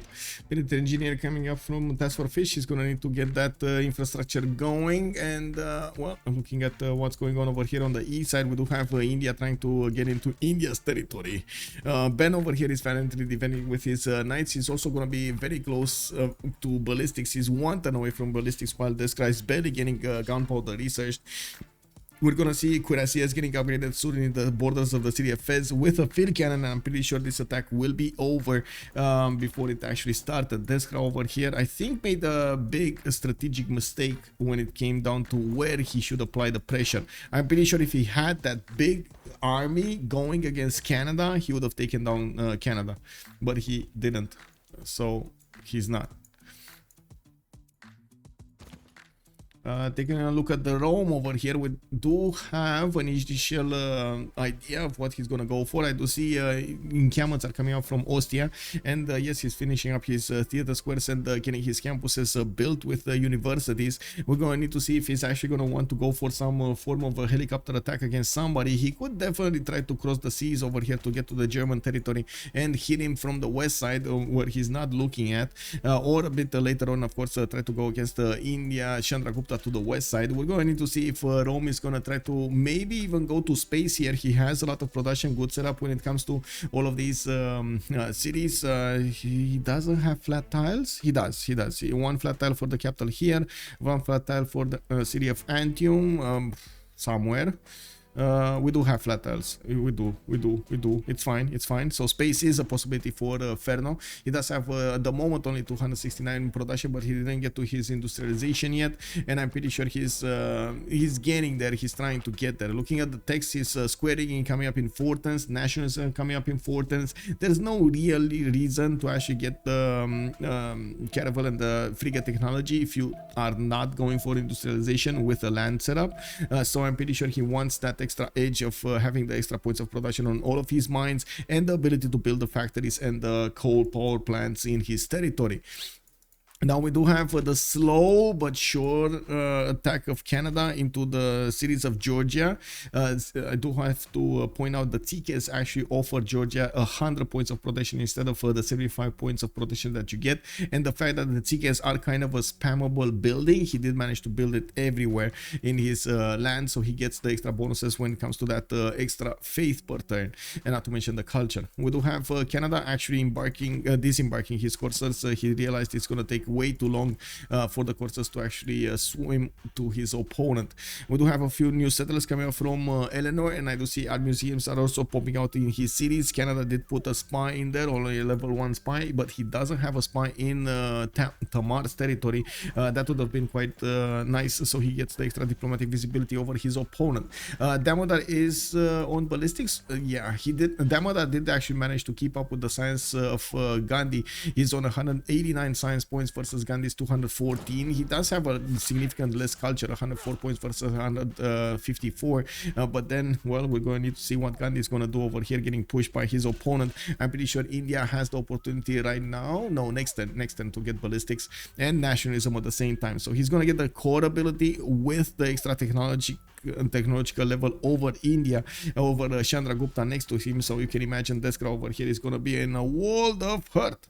And still, Deskra doesn't realize that his opponent Canada doesn't actually have a standing army on the east side of his borders. All of this land is pillageable territory, especially if you just defend it with horses. And Gazargamo has been taken down. We did have TaskForceFish managing to win the day over there. He's going to get another settler to the north of Gazargamo on that silver tile to get a new amenity. And I do see him finishing up his commercials, getting new traders going, and connecting all of his cities somehow. I'm actually quite curious. Is he trading with anybody on the coast? He could trade with Rome. We do see Sedia over here in the south. He could definitely trade with Rome. We'll see. F looks like a quick CC go meow from Civ Australia. Whoa, okay. I think that's the first time I heard that expression. Why is Germany just standing there with pikemen? If you repel the horde, go in and pillage yourself, maybe kill a few cities. Yeah, I mean, you're not wrong, but he doesn't have a lot of damage to actually attack into the Mongolian courses. No, I'm sorry, I stand corrected. Actually, I think that would have been your own point, sir. I think that would have been an interesting strategy to push a Foxtrot. He did have a lot of things to recover here, and I'm pretty sure he's trying to use this time to get more stats up. TaskForceFish did use this time to get new cities out, new production centers out, so he gets new stats, but a little bit later in the game. Production capabilities of Frederick Barbarossa did jump up considerably. We do have the settlers coming around from his cities in 1 or 2 turns. He's getting terracotta army from the southern city in 4 turns over here, and yeah, we're going to need to see him recover. Canada is trying to build Forbidden City. I'm very curious that he didn't actually go for the expands over here. He only has 2, 4, 6, 7 cities, and I'm pretty sure he could have set up at least 3 more if he wanted to. We do have a wave of builders coming off with the feudalism bonuses, and he did put his ice hockey rings, so he gets the extra culture. We do have Canada on 106 science with 126 culture. Economy right now is on the side of Civ Australia with 151 gold on Damadar and 157 on Eleanor. You can imagine they're gonna have quite a bit of an advantage. We do have the initial units coming up from Canada against the Mars defenders, and I do see Canada is at least gonna get a mine here, probably another one. He does have courses with the movement, and he does have also the core ability by the looks of it, if he wants a few stronger units to fight with. I do see Kirvakizivani is being built in Kutaisi, but I think we saw this somewhere else. It's gonna finish next and in the cities of Rome, giving Rome the extra edge when it comes to its envoys. A bit unfortunate that Tamar did not actually get that bonus, but he didn't have papal primacy anywhere, so I guess it wasn't that, you know, that big. Flying Toilet, hello there, sir. Is this CWC or Teamers? This is CPL Premier League, sir. How are you doing? Oh my god, good morning, Flying Toilet.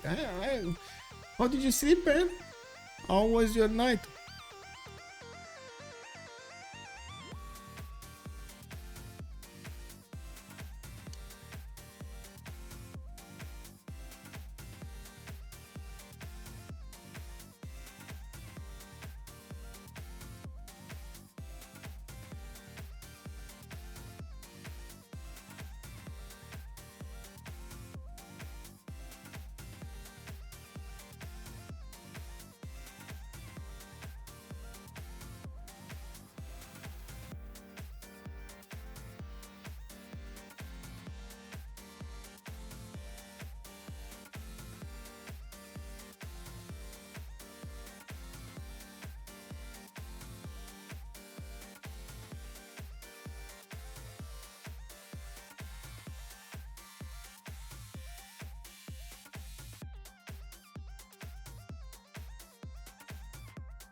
It's Damadar, my favorite Civ was a member playing for once. He did actually, I abstained myself from asking him at the beginning of the game, are you actually playing? I saw him in the voice channels over there and I was like, oh my god, it's Damadar playing.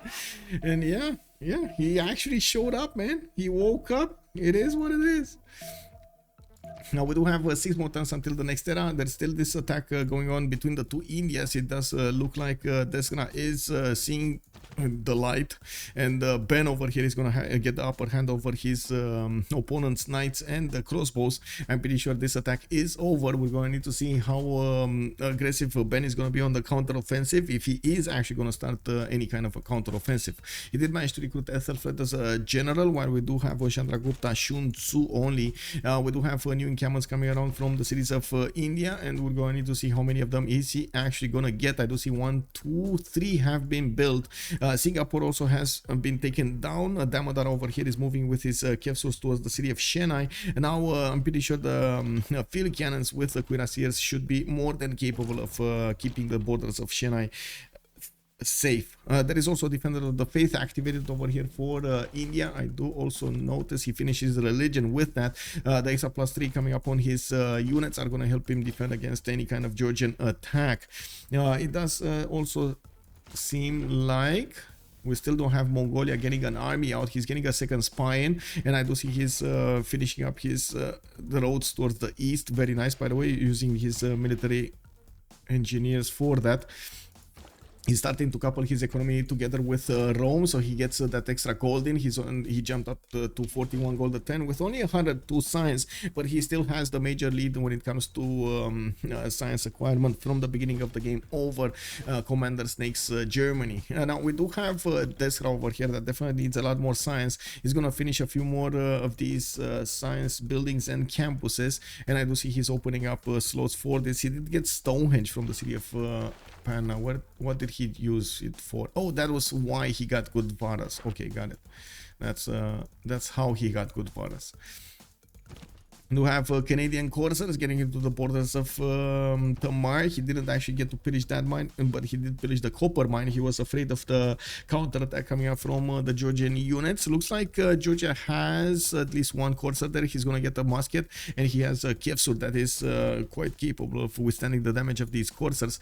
We do have another Kevsur coming up from Gustavin 4, and I do see another one of these Canadian coursers did manage to get into the campus of Chicken Valley to actually pillage that to the ground, and that's gonna slow down a little bit Damadar, but not gonna give Tryndaehre that many bonus points. I still think actually going against India would have been a bit better choice.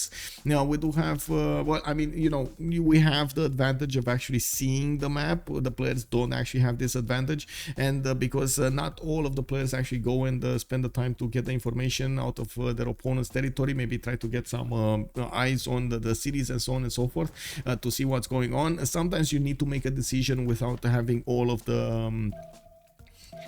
information available for you. Kid, hello there, sir. Bonjour, monsieur. Bienvenue. Who is the best Civ Australia player in the entire team? Oh my god, that's actually a big question. I don't know, kid. We need to ask a flying toilet. I have no idea. I don't know who is the best. Very hard to know, very hard to know. I mean, there are very good players on the team overall. Very hard to know exactly who is the best between them. I'm pretty sure that some of them have better performance in some aspects of the game, and some others have better performance in other aspects. It's hard to actually judge who's the best one. Hello there, Ox Daniel. Hello there, sir. Justice is also saying that if you ask toilet, it is definitely toilet the best. I mean, it makes sense, right? It makes sense. Anyway, I gotta say, I don't know exactly how to say it in English. There is an expression in Romanian that how to say, I usually follow up on. Lauda de sine nu miroase bine. Basically what it means, I would say advertising yourself too much doesn't smell good. That's the rough translation of it.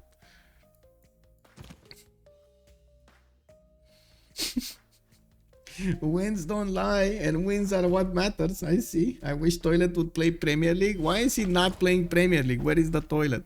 Toilet, what did you do with Premier League, man? What did you do? We do have Canada actually managing to pillage another mine over here, and I do see he pillaged the campus. Yeah, he did pillage the campus. He doesn't have a promotion on this course, and he's probably gonna get the copper mine next turn. He can actually move away from that tile. We do have quite a few capsules coming up from Georgia, and I do see Georgia is getting pushed back by India with the ability of India to get the Cuirassier course. Now he has a significant advantage against the Georgian capsules, and even in the hills he can push through them. He does have a field cannon, and there is a major possibility, a big chance, a big potential that India is gonna liberate Singapore and get his team 100 Diplo favor points. Very important to get those. We do have also TaskForceFish getting a wave of universities and finally getting more stats up. He has been standing on 100 science for quite some time now with 76 culture, but now that he did manage to actually get 9 cities out with 44 population, you can see that's I gotta say that's only 6 pop more than Freddy Barbarossa's 5 cities, but yeah, that's actually 4 more cities, right? We do have calves upgraded in the city of Hotel, and it does look like he's moving them to the west side here. I'm pretty sure he's not going to ban his ally. I'm pretty sure he's going to want to go somewhere else. There is also Mitla to the northwest, which actually, let's take a look. Geneva is being held by Damadar, that's Civ Australia, and Mitla. Oh my god, he's keeping both of them. Wait, he's keeping both of them and they still don't have advantage when it comes to the science? Oh, that is cruel. I gotta say, this is bad for Civ Australia. This is quite a bit bad. Getting to hold both city-states, both science city-states, and still don't have the lead. That's a problem. That's a big problem somewhere. Somebody needs to do something about it. Did Rome make religion for Benny? How Ben science so big? Ben is very big. Ben is always very big, you know. Ben is always very big. I don't think no, I don't think Rome made any religion. He's getting converted by the Ghandi religion, and Ghandi did go for getting the extra, how to say, papal primacy in the food and the housing. He didn't go for bonuses when he is converting his ally cities. A bit different than he actually played it the last time. I'm pretty sure that we had quite a few discussion in the post-game chat with whenever he was playing India, he was trying to get as many bonuses from its ability to spread into his ally cities or even his opponent cities. Oh, finally, we do have an attack coming up from Deskra into Canada's territory. We do have a few Varus showing up to the fight with quite a few crossbows. It looks like Deskra is realizing that this would have been a much better target for him. He's also forcing Tryndaehre to output a lot more units. A lot of courses are coming out from Tryndaehre cities. I do have to point out Tryndaehre is 118 science with 130 culture, only 183 production, but Deskra is not doing much better either. He does have 91 science with 141 culture, but losing 33 gold a turn. 3 more turns until the next era. This is gonna be the switch out of a Pen Russian Voice of Free Inquiry Golden Age. We're gonna go into the reform, the coinage, monumentality kind of bonuses over there, 2 arms and so on. Now we're gonna need to see if they're gonna manage to get over the threshold and who's actually gonna get the golden age points. Damadar looks like he's very close. He's only 5 points away, but he's also getting pushed by his opponent over here, and he might need quite a bit of time to deal with this threat. And unfortunately, that actually takes away the time that he would have spent to get the points going for him. We'll see. 99 out of 103 now, so 4 more points. 4 more points, and he has to have quite a few more turns to get there. He's on, yeah, 3 more turns to get there. I do see the Indian units are actually making quite a bit of a splash in the Georgian defenders. I do also notice Georgia did manage to core up a few Kevsurs, so now it's a bit harder for India to work with. India just got 2 trebuchets, so he can smash down the city of Singapore quickly, and I'm pretty sure he's gonna need cuirassiers also, at least a few more units there. Looks like he's not gonna be aggressive to push into Deskra to the southwest, even though he did manage to cut up quite a few units. He doesn't have a very big army to attack into Chandragupta. Chandragupta is also not going to stand around. The fact that he's pushing into Canada's borders is actually doing quite a bit of damage to Canada's ability to get going. I do have to say, unfortunately, because Canada did not get more cities out on the more cities out, actually, just more cities out. He's slowing himself down considerably. We do have Forbidden City being built in this city to the northwest, and it looks like okay.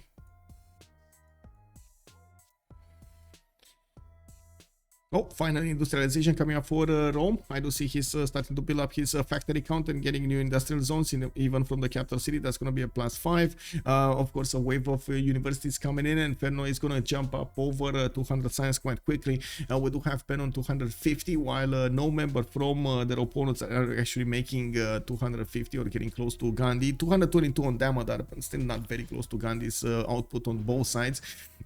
The production capabilities of COC are also much higher than their opponents, 356 plus 243 faith on Ghandi, and we do have Ferno over here with 359 production on his side of Rome. Very, very good productive empires over here side by side.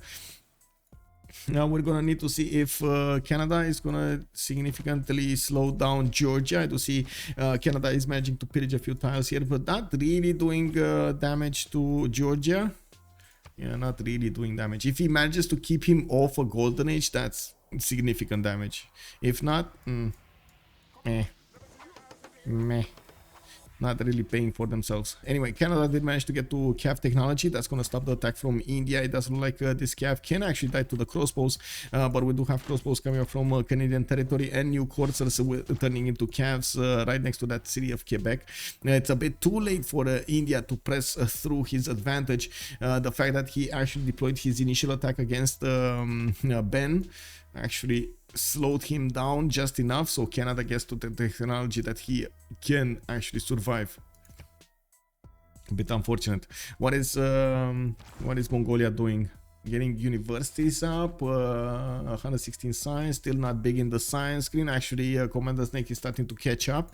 We do have him going for the northwest. He's probably gonna try to take Mitla on. And now these Cavs are 62 melee strength with, of course, all of the other bonuses also when they're gonna activate. He does need to attack the city of Mitla before it actually finishes the medieval wars, because otherwise that's gonna be almost impossible to take even with the Cavs. He's gonna need trebuchets. He's gonna need a lot more units to actually deal the damage. It's gonna take a bit of time, but he's committed to this. We do have also India upgrading his bombards. I'm pretty sure these are dedicated to the city of Singapore on the west side of his empire. Finally, some industrial zones coming up from Georgia. There's quite a bit of production also on Damadar side. He's gonna get this industrial zone. Where the is this? This is a +4 from Tbilisi. This is it. This is it to the southwest between the Holy Site and the Gavran Plaza. Okay. Oh, Rome. Oh, I did see this. Entertainment complex, amphitheaters, workshops, spies. And what happened to the spies of Mongolia? Where are they? I don't see a single spy in Germany's territory, and this is a bit troubling. Germany did get to 6 cities, by the way, in the meantime. I think there was a spy here in English territory. Yeah, there is a spy in Manchester. Gaining sources, so he's gonna try to train this spy up with get the experience going on that spy.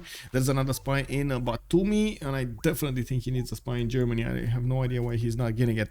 There's a level 1 spy from Germany in the cities of Mongolia, giving him that extra diplo points.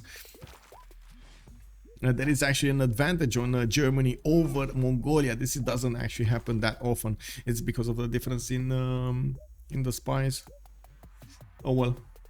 Chandragupta doesn't look like he's gonna do anything about Canada here. Canada actually got really lucky that India was focused on something else. Really lucky. This was very, very lucky here. Okay, encampment training project coming up from India. What is he trying to get? Amina. Yeah, I think India is gonna get it anyway. He's probably gonna get one of the next ones, industrial ones. Anyway, very expensive merchant. Very expensive, 535 points for the merchant. In the engineer screen, we do have Rome getting 5 points. Germany is up to 5 points. India is on 3, and then nobody else is making points at the moment. There isn't that big of a rush for the engineers. It's only James of St. George, the next one, and I'm pretty sure they're gonna try to get those ones that give them the production towards wonders. We're gonna need to see also if India is gonna be Ghandi is gonna be successfully taking down the Georgian city of Singapore. That city is gonna get the benefits of Governor Victor in 1 turn, and he does have a few Kevsurs defending it on the east side. Now these bombards and the field cannons should actually make quick work of the Kevsurs. It should be just a matter of time, but we're going to need to see how Ben is going to successfully take over that city center. Okay, Mongolia doesn't see the medieval walls. By the way, if you look closely to a city, you can actually see the walls getting built. You can see even medieval walls and Renaissance walls getting built. So this is this is a medieval wall, right? You can see the towers. Let me actually take a look at a city that doesn't have those what is a city that has a wall? Here, Quebec. You see that this wall, it's only ancient wall. It doesn't have the little towers over there. That's the difference between them. Oh, and we have a GG called out. Civ Australia couldn't take it anymore and says this is it. We stop right here because it has been enough. No more. Oh my god. Okay, I mean, you know, it happens. It happens. If it happens, it happens.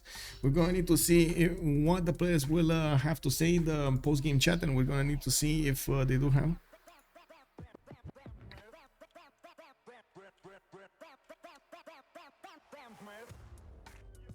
Okay. Just getting something done over here.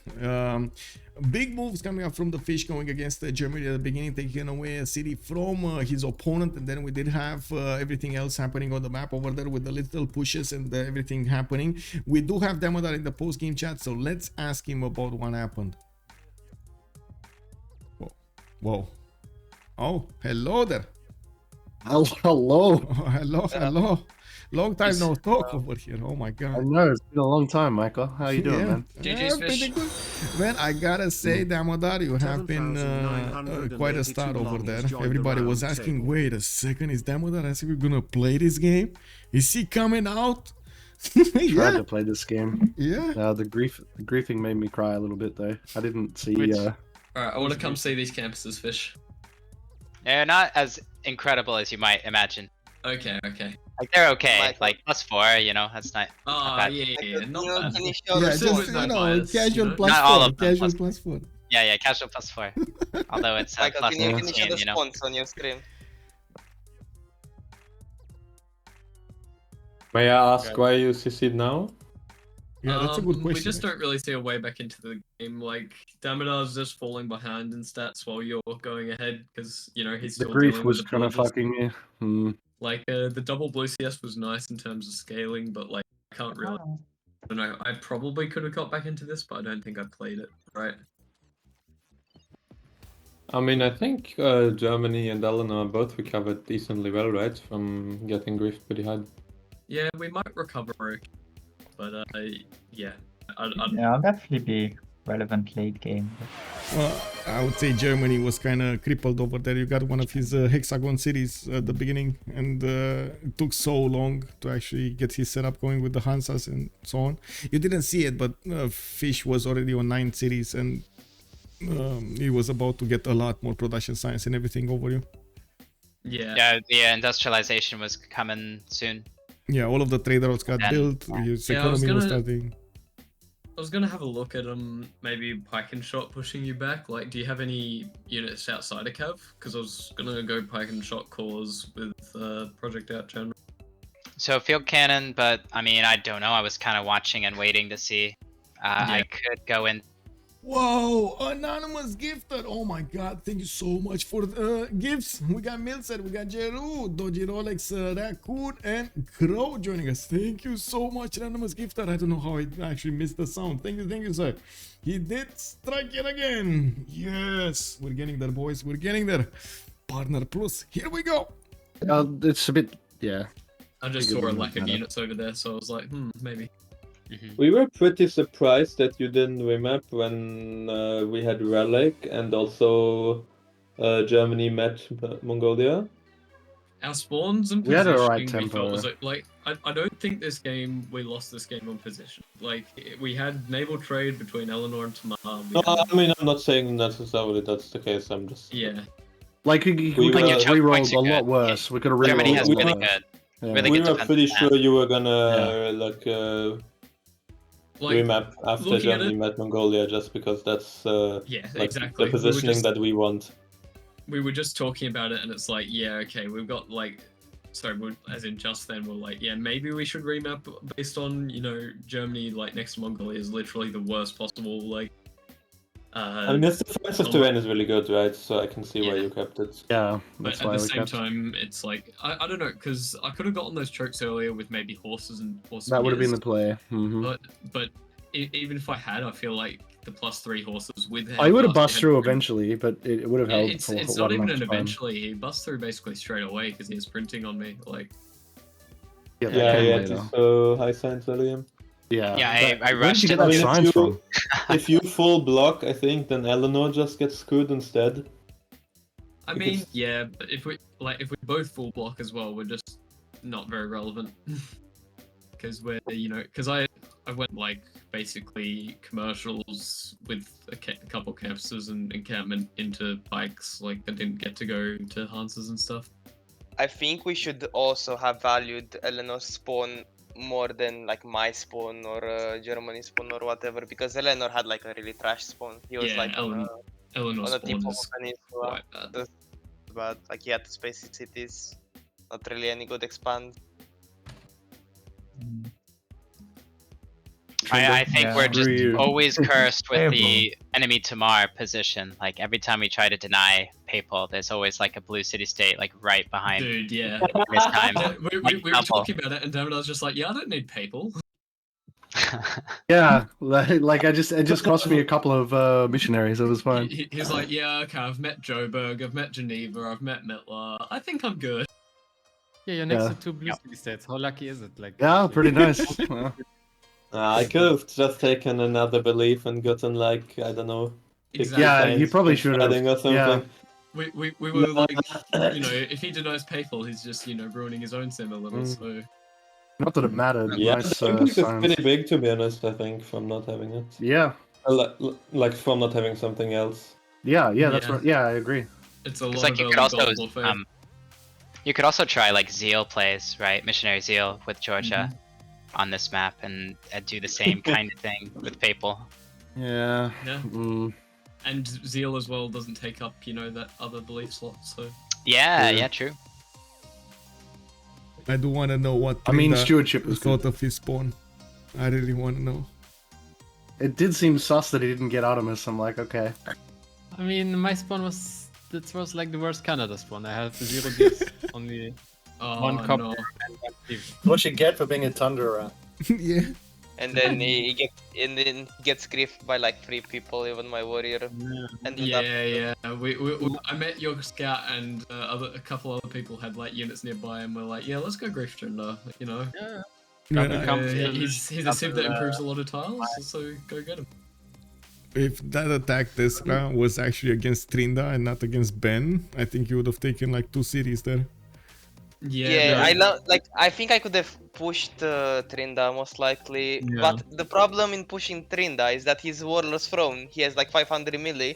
We didn't really know where his coursers are, and it doesn't really have any impact. Like Ben is gonna just clean me up if I go. Like I had to try to put some pressure on Ben, I think. Yeah. I mean, if you there's can one get thing the that I don't fast think we can. liberate, I think it can do a lot. I saw with my Varus, so I had a few turns, and I had a heavy chariot in every city just for running retainers. So Yeah. I was able to just upgrade my units and be fine. But if it's like 2 or 3 turns faster, I might be in trouble and lose Fez, and that's like really annoying feeding Blue CS Liberate. Yeah, because Canada was just not as relevant as Ben to the game, so we made the call for Chandra to go to Ben instead of. Maybe Might you be can come a bit earlier and you just come with courses. Maybe you just ban Ghandis for Ben, because Well, too many games, we- man. No, too many games. We didn't have the money to invest on it early because Let's Snake not was... ban Ghandi, please. Yeah, I could have We- I could have done a way faster push, but Germany really wouldn't have been happy if I were to take money from the team. Yeah, you guys needed to upgrade him Yeah. everything you could. Like, all those. He was points were gonna very die. necessary. yeah, So, you he know, was, he was so dead if you didn't. I just did some infrastructure, like I had to delay. It was unlucky. But the thing is, and like, did I you pillaged, think the like, how statue much? Zeus was in that city? Dude, I thought so. I was so excited. I didn't check. That's the thing. So Yeah, it was a little bit anticlimactic when I raised the city and all the dudes are still there. Because I couldn't remember what who said it. But, I did see it couple burst it. teammates Yeah, were yeah. like, dude, you're gonna lose your statues to, you know. No, it's good. But yeah, it's I think it It was was a good Damadar who said that. yeah. Yeah, but it was decisive, wasn't it? Like, you guys had to spend a lot of money on Germany, but I got to pillage about 500 gold there. You got to pillage a lot, yeah. And that critical city. That was the 3rd city of Snake, or 2nd. No, it was your No, 2nd. that was my 5th city. 5th city? Okay. Please. Yeah. Yeah, but still, like it wasn't like he's Germany, you know, he has pretty slow tempo early. Exactly. So losing yeah. a city like that, it's pretty devastating. Yep. Yeah, and in terms of the Ghandi pick that we're talking about, like we were talking about it before the game because we knew basically, yeah, if we play Highlands, Ben's gonna play Ghandi, and we were gonna pick Ghandi if you didn't, or I don't knew know. it. I knew it. I knew you were gonna pick it. Yeah, so it was a good pick. Like I wasn't gonna be the one playing it. I think it was gonna be Damadar, and then we just picked like Ghandi Chandra or Ghandi Rome or something. We thought you'd pick Chandra, to be honest, first pick because we left it up, but. Yeah, then the I Ghandi think pick came. after nerf, it's not that high prior anymore. I think if there is a map where you still want to play it, it's definitely Islands, but Yeah, yeah. I think it's nowhere near as good as it was in Penjinger and stuff, but Highlands Chandra I think is still quite strong, especially with Nagaz in the game, so we got quite excited when it was there, but Yeah, but you guys raised it eventually. I still got like a couple Varus both from it and crossbows and stuff. yeah, GG's guys. Yep. Thanks for GG, the well played. Yeah, fight. Right. Okay, well, there we have it. We heard from both teams talking about their ideas in the game and the strategies applied, and also their the weaknesses that they actually found during the game, and the different strategies and the thought process, which does give us an idea about what was transpiring in the game chat between them. I do want to thank everybody for joining us. We do have another game tomorrow. It's going to be 1800 or 1800 GMT. It's going to be the normal hours we're streaming, and we're going to need to see what's going to happen tomorrow. 12 plus going against somebody which must not be named. Let me actually take a look over here really quickly on the schedule to actually see what's going on. Schedule 12 plus versus Ulysses. It looks like we're gonna get another look at Ulysses. It's gonna be at 1900 GMT. This is converted to my hour, so that's why it's starting up at 9 p.m.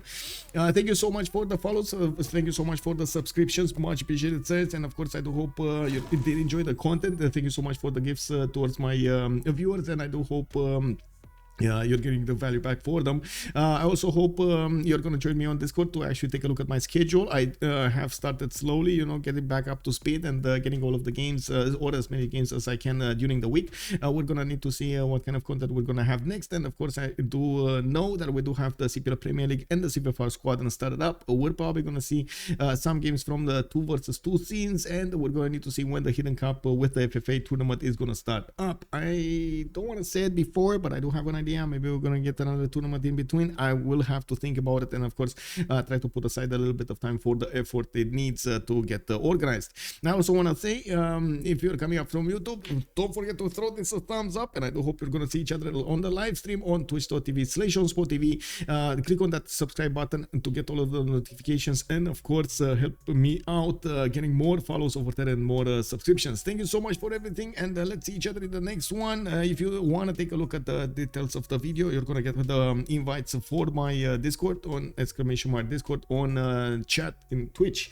Thank you so much for everything. Have a good day. Bye.